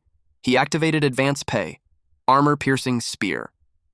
She was in awe as he watched him. A polearm with tremendous aura materialized in his hand. In another setting, 3 water jets were fired simultaneously and hit the bear on its head, chest, and gut. When it fell, Yuping collected the claws. He was happy to have his 9th claw. He only needed 1 more. He checked the scoreboard, which showed the current collection progress. Wang Ping was first, followed by Zhang Jishi, then Hua Qianhui and Hei Xin weren't in a good place. Yuping realized that Hei, who was supposedly brute-forcing the extra-hard bonus monster, was totally washed up and the rumors were just a hype. He was determined to clear the exam this time. Suddenly, a warning that Hei had synthesized the armor-piercing spear came out. Yuping was surprised. Meanwhile, Qianhui was surprised that they could advance pay for that too. She was impressed with her master. Hei saw the guy with the wind magic from Mo's family and thought that he would come handy. He had checked, and it was open source, so there was no conflict on patents, and he could advance pay for it. And that's exactly what he did. He advanced pay for wind control, and it was confirmed by the system. The scoring for Subject 2 was based on how much damage each of the deals to the boss fiend. So, he planned that after he got the boss fiend's health bar down, Qianhui would jump in and land the finishing blow. In that way, they would both get the highest scores. She confirmed that she got it. So, when Hei was ready, he jumped down the cliff. The height was quite a distance, but he was able to spot the bear fiend. The bear fiend sensed him. It clapped its paws and created an attack. Hei could feel the gust of wind. He was almost near it. He watched it carefully and put force on his feet. He dove right into it. He shone brightly while in the air. The bear had just watched him, and when he landed near it, its body was blasted away. Our boy didn't waste a single second and immediately swung his spear, and it caused a huge explosion. At this point, the bear had no vision of the surrounding area. The spear pierced through the dust and smoke and hit the bear right into its chest. Luckily, it was able to stop it with its paws. But then, Hei used dark nether lightning art. Our boy used the polearm to transport the energy on the other end and electrocuted the bear. The bear fiend was shocked. It didn't end there. He used wind control. Wind treading stride. While the spear was lodged on the bear, he pushed it backwards with a great deal of speed. It was a destructive move. Yuping watched from a distance, and he was pissed that he stole his kill. Meanwhile, Modun was still unconscious. After a while, he woke up. He didn't expect himself to be knocked out. He was surprised when he saw his surroundings. It was chaotic. The bear was now being cornered by someone he just met now. Hei continued to deal more damage to the bear. He swung his spear continuously. It was so strong and fast that it looked like a tornado formed on him. It continuously cuts the bear fiend. Hei was focused on his attacks. It was so powerful that it even made a hole on a trunk of the tree behind the bear. That tree fell, and Hei was also done with his attacks. The bear was still in one piece because it shrunk itself to survive. Yuping knew it couldn't block or dodge, so it shrunk to get more mobile. He wanted to see how Hei would deal with this. If he couldn't do it, he planned to step in and claim the prize.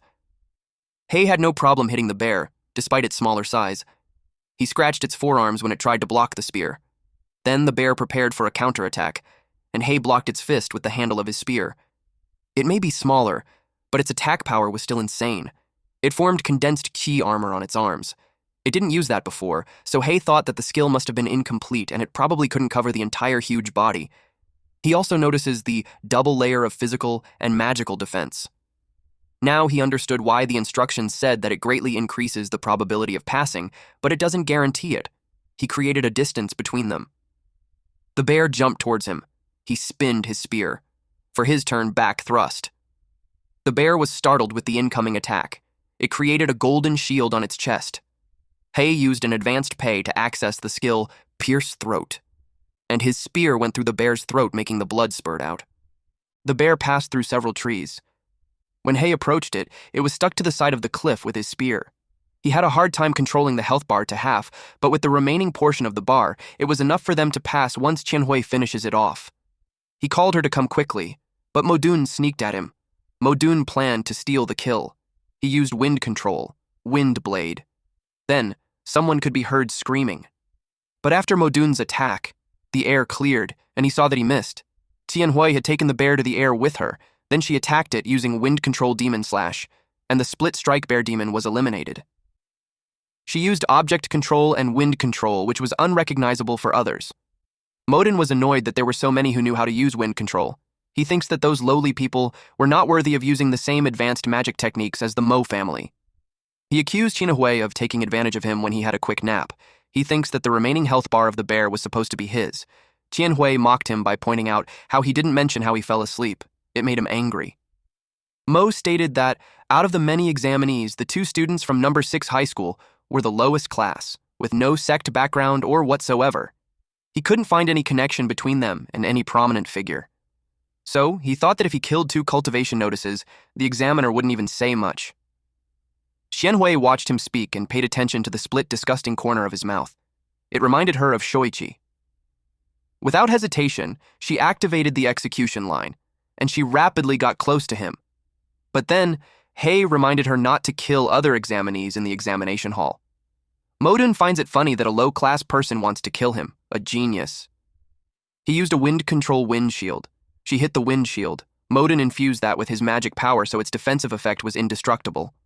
But Qianhui was able to break through it. It was like she teleported inside the shield. Mo knew he's fucked. His jaw dropped. He asked how she was able to get in. Qianhui simply sighed. Then she twirled her sword, and then hit him on the stomach. He started falling at a rapid pace. Then he hit the trees and crashed on the ground. Hei approached her and admitted that she scared him.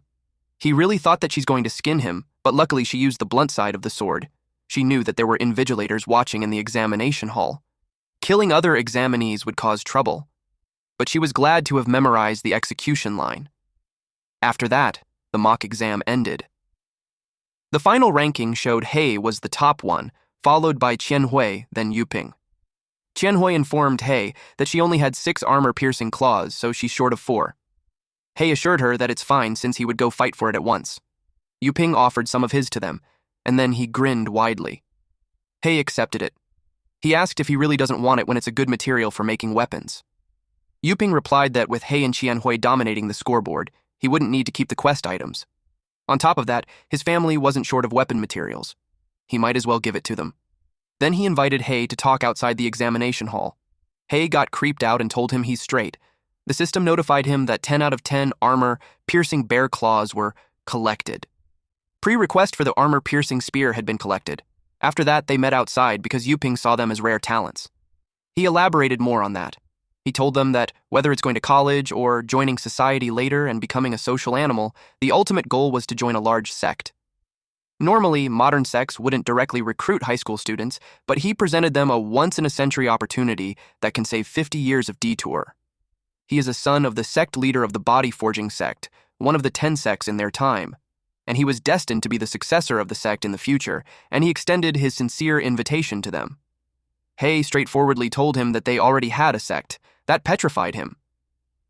Hei explained that Qianhui was his disciple, and Qianhui informed him that he is her master. He was disappointed, especially because it was such a waste of his passionate speech. He asked for the name of their sect. Qianhui was also meant to ask the name of their sect. She encouraged him to say it out loud. Hei sweated a bucket. Turns out, he forgot to register the sect. Upon hearing that, Qianhui's soul left her body, and Yuping bursts into laughter. He laughed so hard for a period of time. After that day, Hei went to the sect comprehensive office. Modun saw him through the camera screen. He had a neck and arm brace from the injuries that he had, and when he saw Hei, it made him so angry. Hei entered the building and heard people talking about how smooth the registration was. He was assigned to Gate 7. The office clerk asked him what his business was. He expressed that he wants to register a sect. The office clerks asked his name. He gave him his full name, Hei Xin, and it made the office clerk pale. The office clerk asked if he had any recommendation letter from a major sect. Hei didn't have one. Then he was asked if he had reached the Golden Core realm yet. He replied that he was just about to. But the office clerk concluded that answer as a no. Then he was asked if he had a sect leader challenge certificate. He doesn't even know what that was. It was explained to him that he had to enter the designated secret realm as a secret leader, complete the challenge, and get the sect leader challenge certificate. Hei insisted that the office clerk had to let him register the sect first so he can be a sect leader to do the challenge. But the office clerk was rude and firm that he had to finish the challenge first before he could register. Hei was furious. Even when the office clerk was firm, deep inside, he was so nervous. So he was relieved when Hei left. He really thought Hei would run amok. It was scary for him because he was a 10th layer condensation realm cultivator. Suddenly, someone spoke that there's no need to be scared of a low life. It was his cousin, Modun. Modun claimed that it didn't matter if Hei was a 10th layer condensation realm when he still lost to him during the second mock exam. But the office clerk doubted that, seeing that Modun had this neck brace and an injured arm. It speaks on who truly almost lost. But he decided to give his cousin a thumbs up and agree with him. Then he shared that the first 2 rules alone were enough to block him, but the third one, normally, the applicant would have to pass a prelim review, get a temporary sect leader certificate, do the challenge, and come back for a final review to get the official one. But he changed the rules specifically for Hei to throw him out. That way, he can never start a sect. Modun was pleased with that because certainly Hei didn't see that coming. The whole registration office was actually his family's turf. Since Hei crossed him, he planned to make his life a living hell forever. That night, in Hei's room, Hei asked Qianhui what were the prerequisites for breaking through to the Golden Core realm. She explained that he had to be at the 10th layer condensation realm, which he already was. And he also needs to take a blazing flame mushroom and chill bone herb. Both were super rare herbs. He had to go to a high-level secret realm to harvest them. He searched online on which sect leader challenge locations also have the herbs so he could finish it in one shot. He found one where in it was a secret leader challenging a secret realm with records of both blazing flame mushroom and the chillbone herb. But the realm was in another sect's territory, and the only way in was to join their party. Qianhui read the requirements for joining the party. It was posted that they needed one sect leader who has already completed the challenge. Meanwhile, the members were bored of waiting. But eventually, they found one, and Hei arrived. Zhao Qihong, the female in the party, couldn't believe that their sect leader, Su Zheng, grabbed a student who was obviously unqualified. Yu Bing, the vice sect leader of the Qingxin sect, was just silent. They asked Hei if he really read the requirements of the party. Our boy just confirmed it. They showed him an official leader's sect token which was needed to join. Since he was a student, they assumed that he didn't have one. But Hei told them that he does.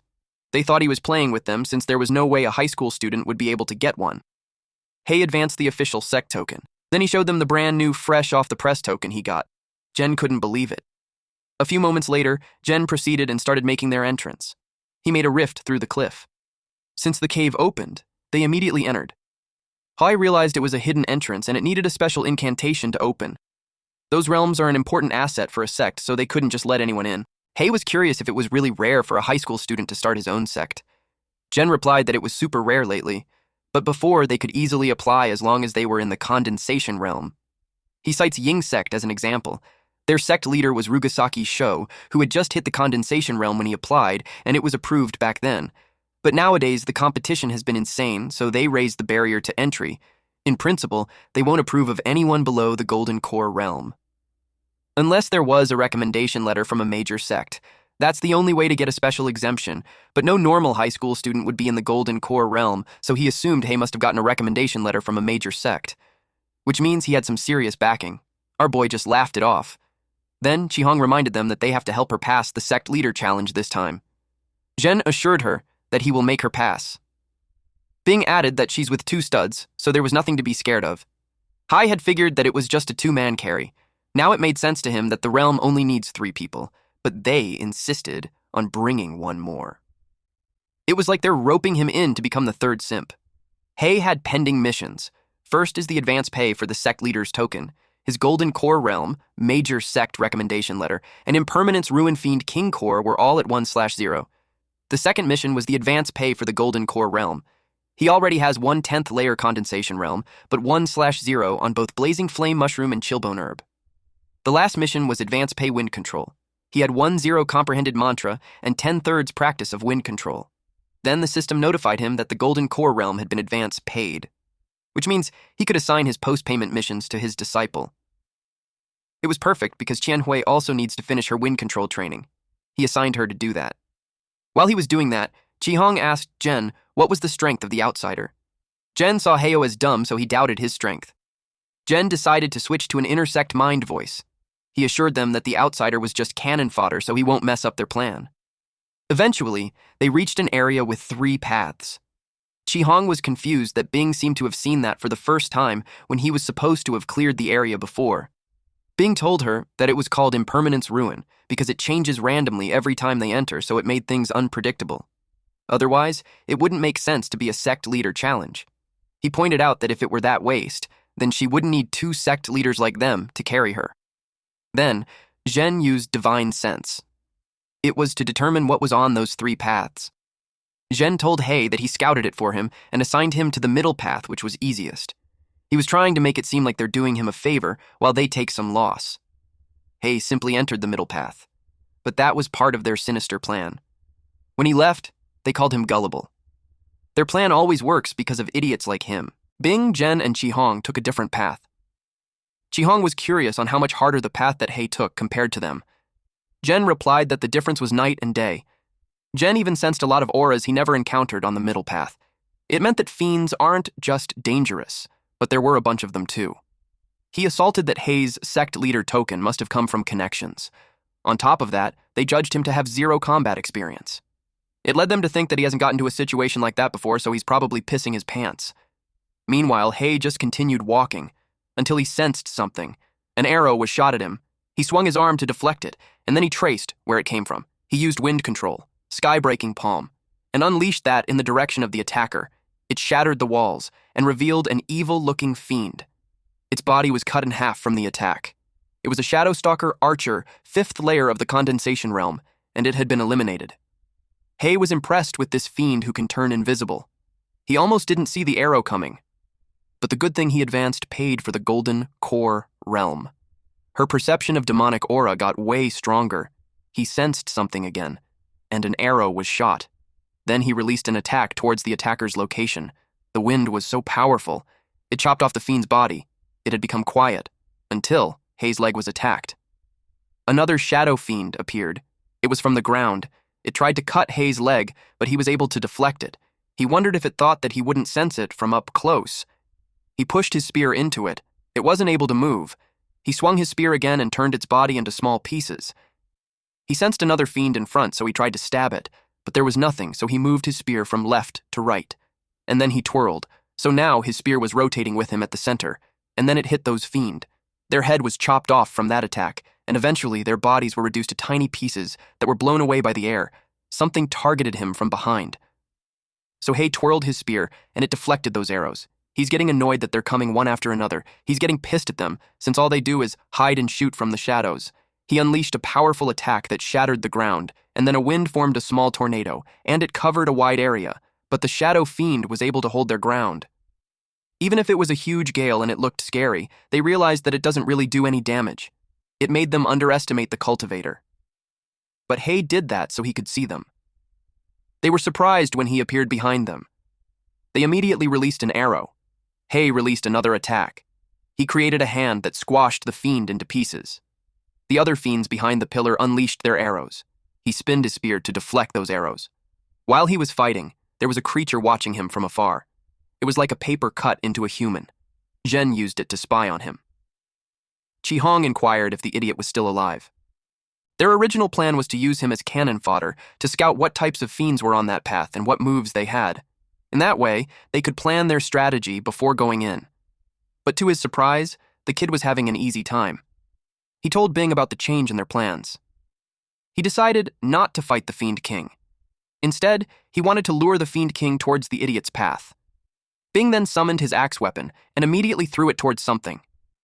The axe hits its target. That creature emitted flames from the 2 holes in its body. The loud sound and the commotion it caused caught Hei's attention. I bet our boy already knew that they were just toying with him. Hei kept fighting. He slashed at the hidden fiends. He paused for a brief moment to steady himself. Only then did he realize his neck had already been scratched, so he pulled back. He moved so fast that when he landed on the other side, droplets of his blood were still hanging in the air. He hadn't even noticed the fiend until it grazed his neck. He knew immediately this wasn't an attack from an ordinary mook. If he had been even a little slower, his head would have already rolled. He swung his spear in a wide, circular motion, creating a protective barrier. The ground shook, and the fiend burst forth from it. He saw it, but it was too fast. Suddenly, a massive rock arm erupted from the ground. It reached out to seize the fiend midair as it leapt away. Electricity crackled along the arm. At the same time, the fiend attacked from behind. It kept slashing at the barrier. The sharp ringing pierced his ears, forcing him to yell for it to stop. Our MC then released the dark nether lightning, and it exploded. Several more explosions followed, but the fiend managed to evade them. Even the dark nether lightning couldn't touch it. It was the fastest fiend Hei had ever fought. The fiend realized the shield was tough and its normal attacks weren't doing anything. If it couldn't break through from the outside, then it would attack from within. It used stealth again and completely vanished. Hei noticed it was gone. Until a blade pierced up from the ground inside the barrier, our MC was definitely caught off guard. The strike cut straight along his sagittal plane. It looked like an instant kill. The fiend was pleased. Just as it had expected, the barrier's only weak spot was directly beneath Hei's feet. But then, it froze. Hei's body turned into a stone doll. Only then did the fiend realize it had fallen into a trap. It immediately dove back into the ground, but its head was nearly severed before it could escape. It was forced to retreat. The fiend realized that Hei had deliberately left the ground unprotected to lure it in, but fighting in such a cramped space against a spear was no different from begging to die. That said, Hei never planned to defeat it with a weapon. He activated the 10,000 refined steel and stone skin techniques. The fiend mocked him, challenging him not to drop the barrier and flee once he started losing. The fiend charged, and again, till Hei grabbed its arm. It retaliated with a punch, but Hei managed to block it. Then he charged forward as it continued slashing at him until it dropped its dagger. Hei spotted an opening to punch it, but it vanished. He taunted it, saying it was going to lose. He even asked if it wanted the barrier dropped so it could run away. The fiend lurked behind him. In its mind, it cursed Hei and imagined tearing him to pieces. Still, it was smart enough not to fall for the taunts. It chose to stay hidden, knowing it couldn't gain the upper hand. Its wind technique was useless, and Hei's stealth control was superior. When it refused to come out, Hei condensed a ball of energy. The fiend couldn't believe he planned to use something like that in such a confined space. He could get blown up too. Hei dropped the ball of energy and unleashed a violent explosion. The fiend's left arm and right foot were gone. It had poured all its demonic aura into defense, yet it was still mangled that badly. It expected Hei to be in terrible shape as well, and with the barrier down, it planned to hide again. But to its shock, stealth no longer worked. Hei, grabbed its hair. "Don't run," he said. "We're not done playing yet." The fiend couldn't understand how Hei was completely unharmed. Our MC then focused his energy into his fist. When the explosion was triggered, Hei immediately activated the stone shield technique. But he didn't come out unscathed. His wounds began to heal. He knew this was the Dragon King's work again. The fiend wondered how Hei was still completely unharmed. Hei pulled its hair. Suddenly, he was attacked by a Golden Core Realm blazing flame mushroom fiend. It unleashed a massive stream of fire breath. Everything in its path was incinerated. When it finally stopped, the ground was left scorched and smoking. Fortunately, Hei managed to disappear in an instant. He immediately recognized it. This fire-breathing boss fiend belonged to another, much harder, tunnel. He couldn't understand how it had ended up here. Then, his instincts screamed a warning. An icy attack came flying toward him, but he vanished again just in time. Had he been even a moment slower, he would have been frozen against the tree. Hei turned to check the direction of the attack. That was when he realized something was very wrong. The frost boss fiend from the third tunnel was here as well.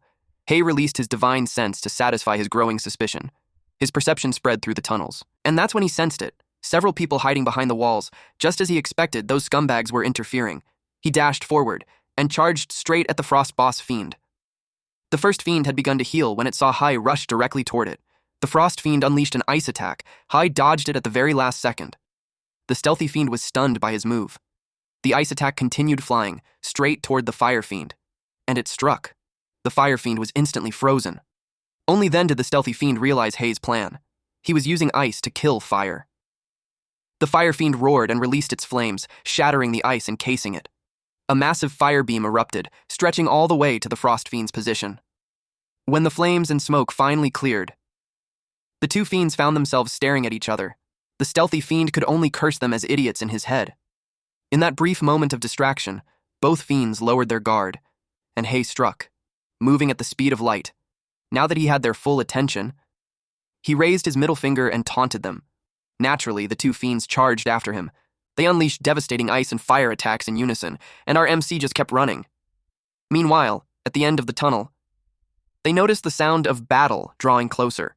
Jen immediately understood what was happening. Hei was trying to lure all the boss fiends toward them. It felt insulting, as if Hei believed they wouldn't be able to dodge. But then Jen recalled what he had just witnessed. Hei had survived attacks from 3 boss fiends, and now he was attempting a reverse lure. Jen hadn't expected someone with connections like Hei to possess real combat skill. They decided to retreat toward the entrance of the secret realm. If things went south, they would simply leave. But the moment they took a step, the ground beneath them began to glow. They froze. It was a trap formation, and then it detonated. 2 of them managed to protect themselves, but Chi-Hong wasn't so lucky. She lost her right arm and her left leg. She desperately called out to Jen, begging him to heal her. To her shock, he turned and walked away. Only then did she realize it. They were completely trapped inside.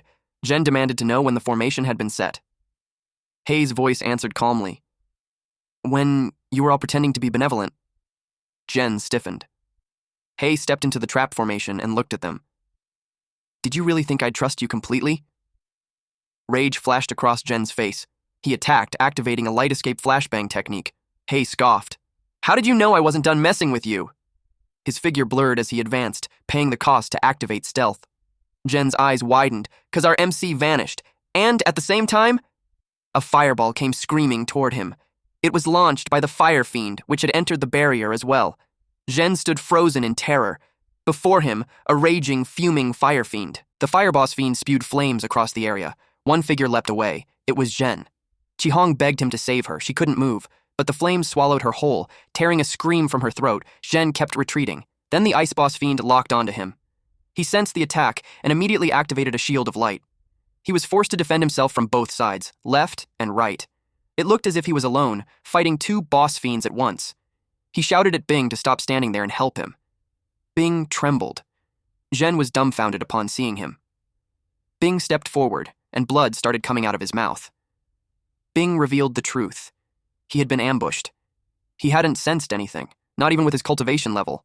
A blade pierced through his back. Then it was pulled out. Our MC was standing there, holding the spear. Jen's jaw dropped when he saw Hei vanish once again. Meanwhile, the stealth fiend watched silently from the sidelines. Stealth was its life's work.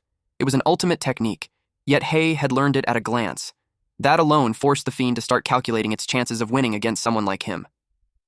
The barrier allowed entry, but no exit. The stealth fiend hesitated, wondering whether it should enter or not. The fire boss fiend continued spewing flames as Jen tried desperately to flee. On the other side, the ice boss fiend launched several ice orbs. They exploded along Jen's path. When he stepped back, he knew he was doomed. A massive wave of flame was rushing straight toward him. He activated the Great Flame of Light and used it as a shield against the oncoming inferno. The stealth fiend watched closely. A thunderous explosion followed, and the barrier shattered. It was Jen's plan all along, to use the boss fiend's attack to break the barrier. He shouted at Hei, declaring that no matter where he was hiding, he would never get the chance to take the college entrance exam. He threatened that once he escaped and gathered the experts from his sect, Hei's entire sect would be wiped out. Then, blood sprayed from Jen's neck.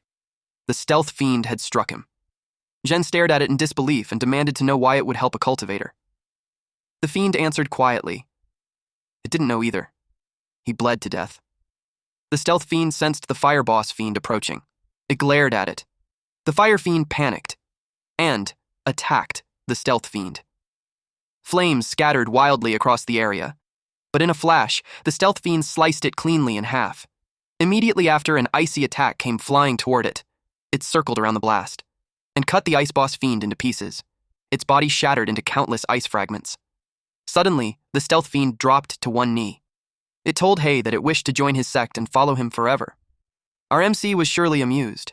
He revealed himself and asked why it had suddenly switched sides. The fiend admitted that if the blazing mushroom fiend hadn't interfered earlier, Hei would have already killed her. It could sense that Hei was different from other cultivators. As proof, Hei had learned its signature stealth technique at a single glance and used it with terrifying mastery. Among all the past challengers to sect leaders, Hei was the youngest, and the one with the greatest potential it had ever seen. On top of that, it had long hated those two idiot mushroom fiends, so it decided to offer tribute to prove its loyalty. It presented the remaining fiend cores. It also gathered blazing flame mushrooms and chillbone herbs for him. Hei replied calmly that offering someone else's fiend cores didn't count for much. If it truly wanted to prove loyalty, it should hand over its own fiend core. That put the fiend in a desperate position. Behind it, Hei quietly prepared his blade. The fiend's hands trembled. Then it slammed its chest, forced its core out, and offered it to Hei. Here's the current status of his pending missions. For advance pay, Sec Leader's token, the Golden Core Realm was at 1/1, Major Sec Recommendation Letter 0/1, and Impermanence Ruined Fiend King Core 1/1. For the next mission, advance pay. Golden Core Realm. He has 1/1 10th Layer Condensation Realm, 1/1 Blazing Flame Mushroom, 1/1 Chill Bone Herb. Lastly, the advance pay for wind control he completed, Comprehend Mantra and 10 out of 10 Practice Wind Control. Early in the morning, someone rang the doorbell. Hei opened the door and saw Qianhui standing there. She had been jogging nearby, so she brought him breakfast. Hei had already given her a spare key. She could have let herself in, but she chose to knock instead. After all, he might have been doing something strange in his room. He was momentarily overwhelmed by her sharp instincts and clarified that he was not doing anything. Then Qianhui expressed that she still feels strange. Our MC, again, cleared that he was not doing anything strange in the room. Still, Qianhui frowned. She said the room definitely felt off. She suddenly spun around and grabbed something. It was an arm. Qianhui was sure that there was a demon at work. The stealth fiend finally deactivated its concealment. It admitted that it only wanted to pat her shoulder and scare her a little. It hadn't even fully suppressed its aura, nor was its concealment technique running at full power. Even so, for her to notice it at all, it acknowledged that she had real skill. The stealth fiend called her senior sister. Qianhui immediately understood. Hei had accepted a demon as a disciple. She sighed and commented that he was truly hungry. Since things had already come to this, she said she wanted to take a bath first. The moment she entered the bathroom, someone knocked on the front door. It was Yuping. Our MC was puzzled by the visit.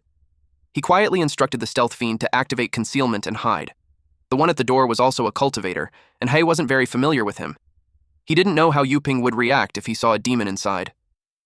To his surprise, the stealth fiend headed straight into the bathroom. Hei opened the door and let Yuping inside. He asked what brought him here. Yuping handed him a recommendation letter. Our MC was stunned and delighted. He asked how Yuping knew he needed it. Yuping explained that he had heard Hei still hadn't registered with any sect, so he returned home and asked his family for a recommendation letter. Since he couldn't recruit Hei into his own sect, he figured he might as well finish the good deed properly.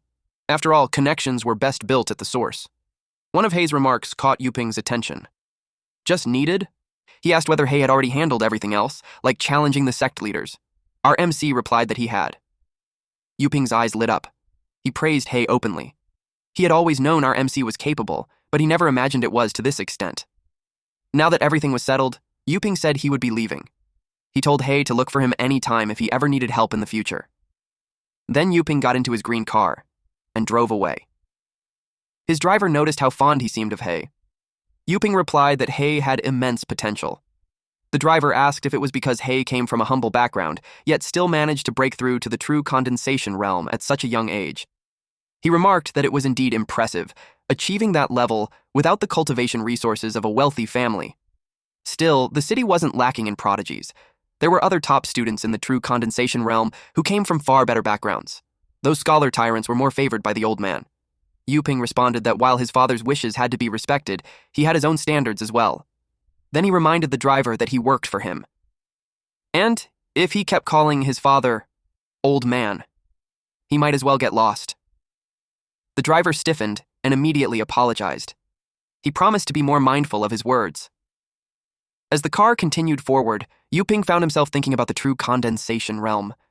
Based on what he had sensed from Hei, he had most likely already broken through to the Golden Core realm. Hei completed the site registration and confirmed his Golden Core realm status. He was now allowed limited access to advanced techniques and equipment, chosen according to his preferences. That was perfect. He had been sitting on an idea for a long time now. Only then did he realize something odd. The two of them had been in the bathroom for quite a while. He couldn't help but wonder what they were doing in there. The stealth fiend, meanwhile, felt relieved. The obstruction was finally gone. It slowly pulled aside the shower curtain. A grin spread across its face. Qianhui was startled when she saw it and demanded to know what it was doing. It said it wanted to test her strength. It stepped so close that their chests nearly touched and told her not to be shy. After all, earlier, she had been very straightforward. Qianhui exploded with anger and told it to stop. She blasted it away for going too far. The impact sent tremors through the area. The residents wondered whose gas tank exploded. Hei stood amid the aftermath. He commented dryly that the two of them were playing games so hard they almost destroyed his house. He had already pre-advanced the landlord's house repair funds, meaning the post-pay mission would be theirs to complete. Since their demon core was already in his possession, the mission, simple as it was, would be perfect practice for them. The stealth fiend received the post-pay mission notification. It complained that it hadn't followed him just to run errands for boring tasks like this. Hei replied that if it completed the mission properly, he would give it better rewards, and maybe he would even return its demon core. The fiend had no choice but to agree. Qianhui protested, saying the mission should have been assigned to her. After all, she was the one who broke the house with her spell. Hei told her she had a more important mission. He had already pre-advanced the blood-boiling curse mark and ordered her to complete it. She recognized the name. It was the same as the dagger. Hei explained that he had already merged the blood-boiling effect into the blood curse on her body. From now on, she wouldn't need to pull out the dagger every time she fought.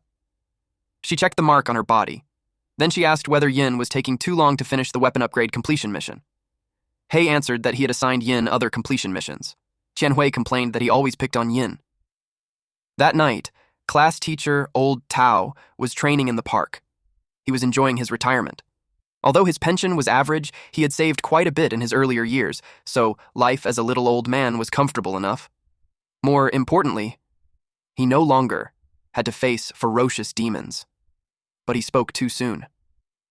A rift suddenly appeared above him. A monster emerged from it, catching him completely off guard. The monster's mouth stopped an inch from his face. Both of them froze. Then a voice spoke calmly. "You're blocking the exit, move aside." Unexpectedly, Yin kicked the shit out of the monster. It landed right at the peak of the mountain nearby. The old man realized that although he couldn't sense the creature's exact level, one thing was certain: this boss fiend was far stronger than the mushroom fiend from the first mock exam. And he couldn't believe that Yin had taken it out with a single kick. He couldn't help but wonder, had she made a massive breakthrough in just a few short months? Old Tao recognized Yin and thanked her for saving his life, but she didn't remember him. He laughed and explained that he used to be her homeroom teacher and had retired early. Only then did she remember. He was the teacher who accepted her money just to let her enroll. She told him there was no need to thank her. It was nothing. Besides, it was already a blessing that he had lived long enough to retire. After that, he headed home. On the way, he kept thinking about what she had said. A strange thought crossed his mind. If he had refunded all the bribes he took back then, maybe he would have received even more blessings. That thought alone made him decide to return all that money tomorrow. Then he noticed something. Something felt wrong. The chemistry teacher was supposed to be on patrol that night, yet he couldn't sense her spiritual energy at all, and more importantly, there was a faint smell of blood in the air. He then heard footsteps. 2 men in robes emerged from the shadows. Old Tao asked which class they belonged to. It was already late, yet they weren't home. He questioned why they were wandering around the school's back alley. The 2 men asked him why he assumed they were students. That was when Old Tao's eyes widened. He noticed the bloodstains on the hems of their robes. They had just killed the chemistry teacher, and they were heading out. Sensing the danger, Old Tao pretended to realize something. He laughed awkwardly and said he must have forgotten. He was already retired, and old habits died hard. Then he scurried away. His heart pounded. Something was seriously wrong. Normally, he could tell whether someone was stronger or weaker than him, but from these 2, he couldn't sense anything at all. Someone then shouted for him to stop. That only made him run faster. He activated his God-walking technique. Smoke trailed behind his footsteps. In an instant, he pulled several hundred meters away. Now at a safe distance, he planned to call the police.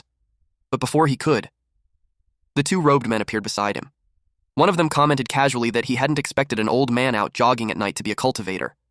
Old Tao was horrified. To think his God-walking technique looked that slow to them.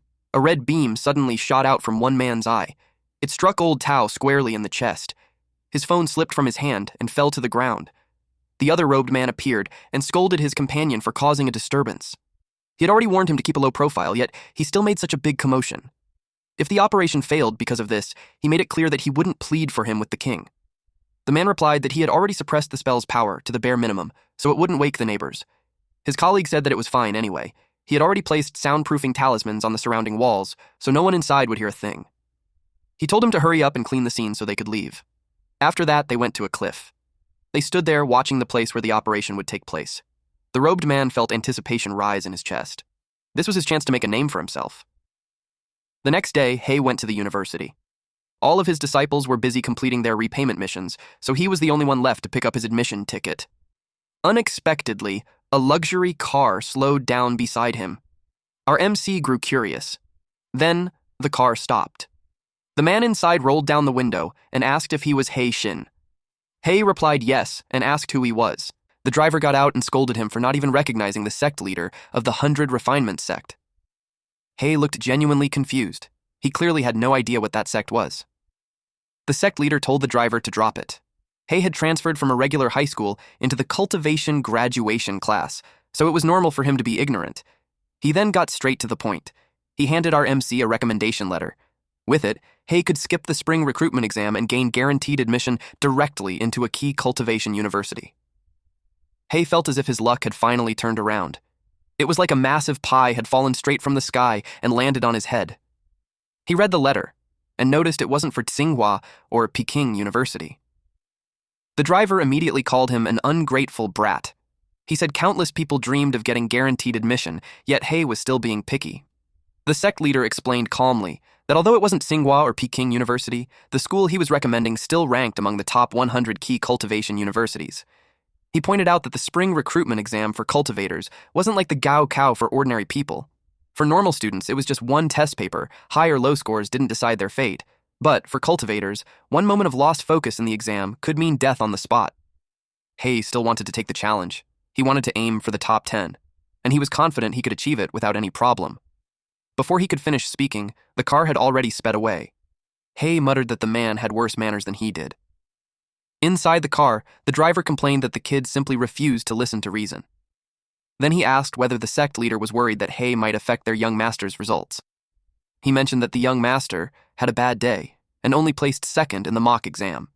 The sect leader replied coldly that he wouldn't tolerate anyone who dared to refuse him. He then instructed the driver, Make sure Hei never makes it onto that exam field alive. Back at home, Yin, Qianhui, and Hei gathered on the sofa. Our MC told them that there was only 1 week left until the spring recruitment exam, so they needed to hurry and strengthen themselves. If there were any techniques they wanted to practice, or any new mental methods they had realized but couldn't break through, he told them to write everything down. He would help them advance as much as he could within his limits. The two vanished immediately. When they returned, they dumped a thick stack of papers in front of him, everything they wanted to learn.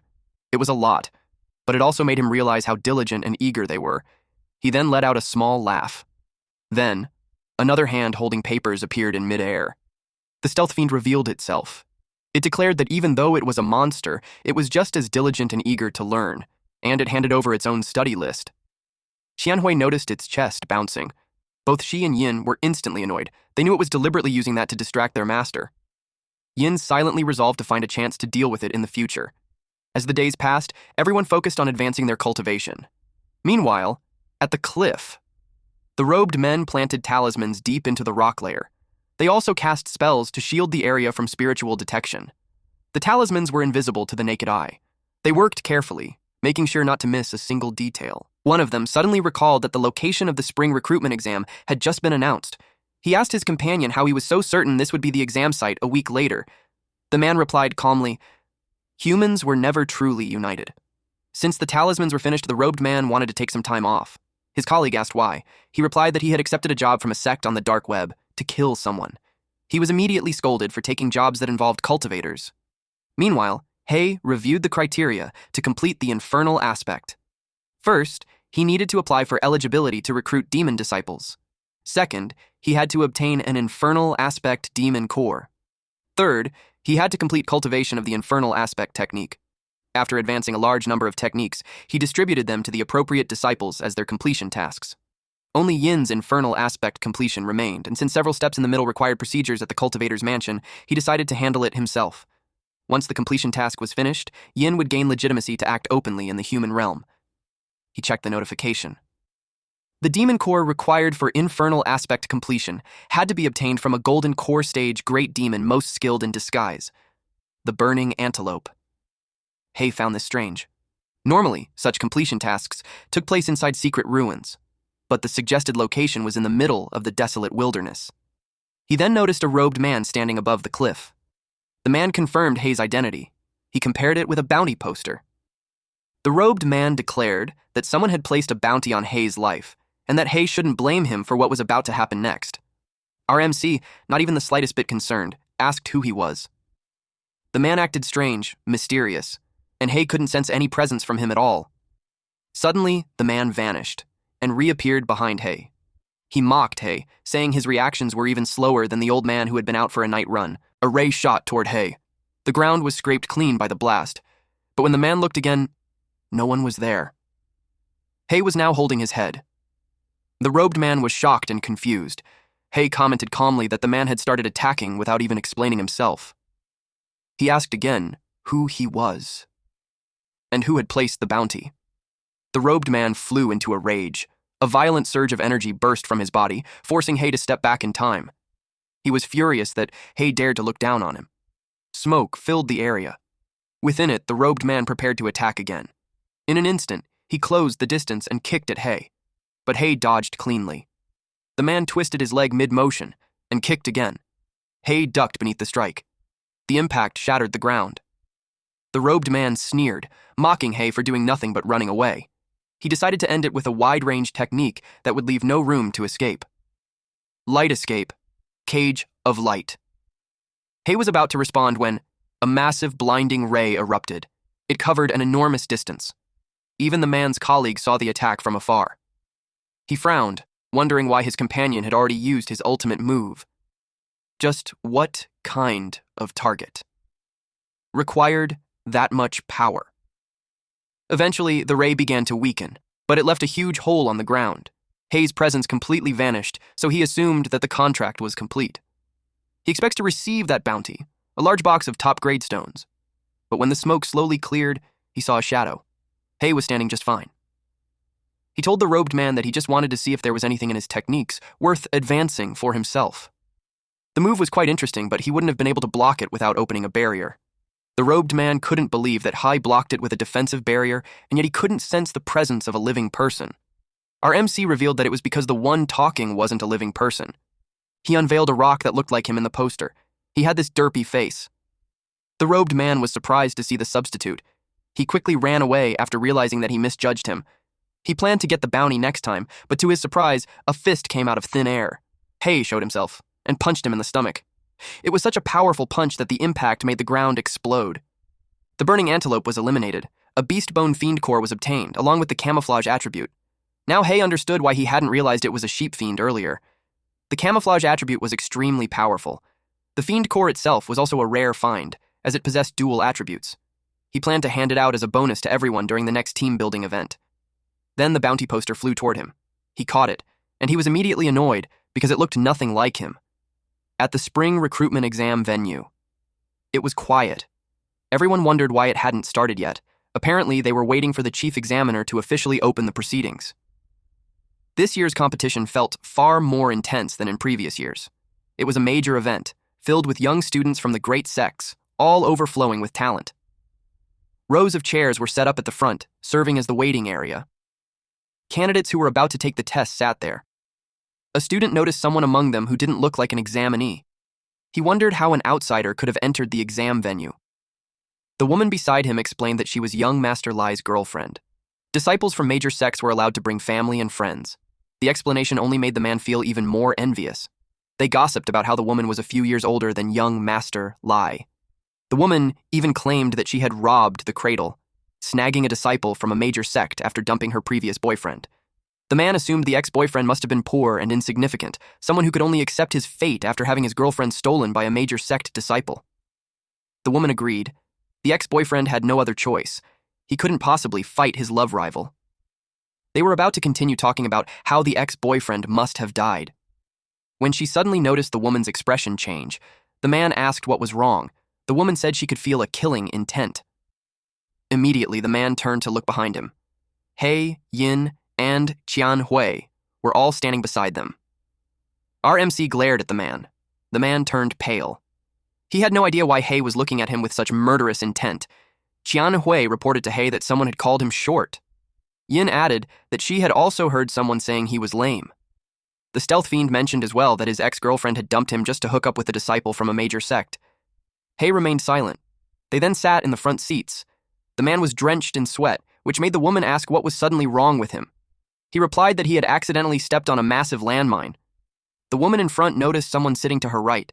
She looked and was surprised to see that it was Hai. She took off her sunglasses to confirm whether it was really that trash Hai. She wondered what right he had to sit in the waiting area. As far as she knew, his cultivation aptitude was practically zero.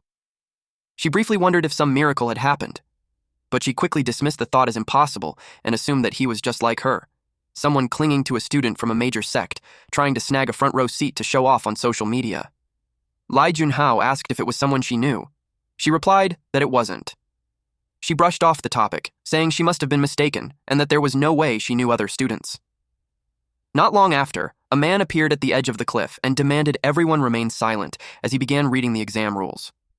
The old man explained that the spring recruitment would use a group duel format. The participant with the highest points in each group would advance to the elimination round, where they would fight one-on-one until a champion was decided. Voluntary surrender counted as a loss. If an examiner determined a participant could no longer continue, it would also count as a loss. Once a loss was declared, the participant was forbidden from continuing to attack their opponent. Qian Hui asked if that was the Grandmaster. Hai thought it was, since the man looked transcendent and sage-like. Yin didn't care. The old man then turned around. He bowed and asked the Grandmaster if they could officially begin. A calm, regal man in blue robes sat on an ornate throne, with a man in a black suit sitting rigidly to his right and a topless warrior in red robes seated to his left. The Grandmaster was a young man, and he replied in affirmation. They declared the beginning of the exam. Hai saw on the board that they were both scheduled last in their respective groups. Group A, numbers 1 and 2, were called to step forward.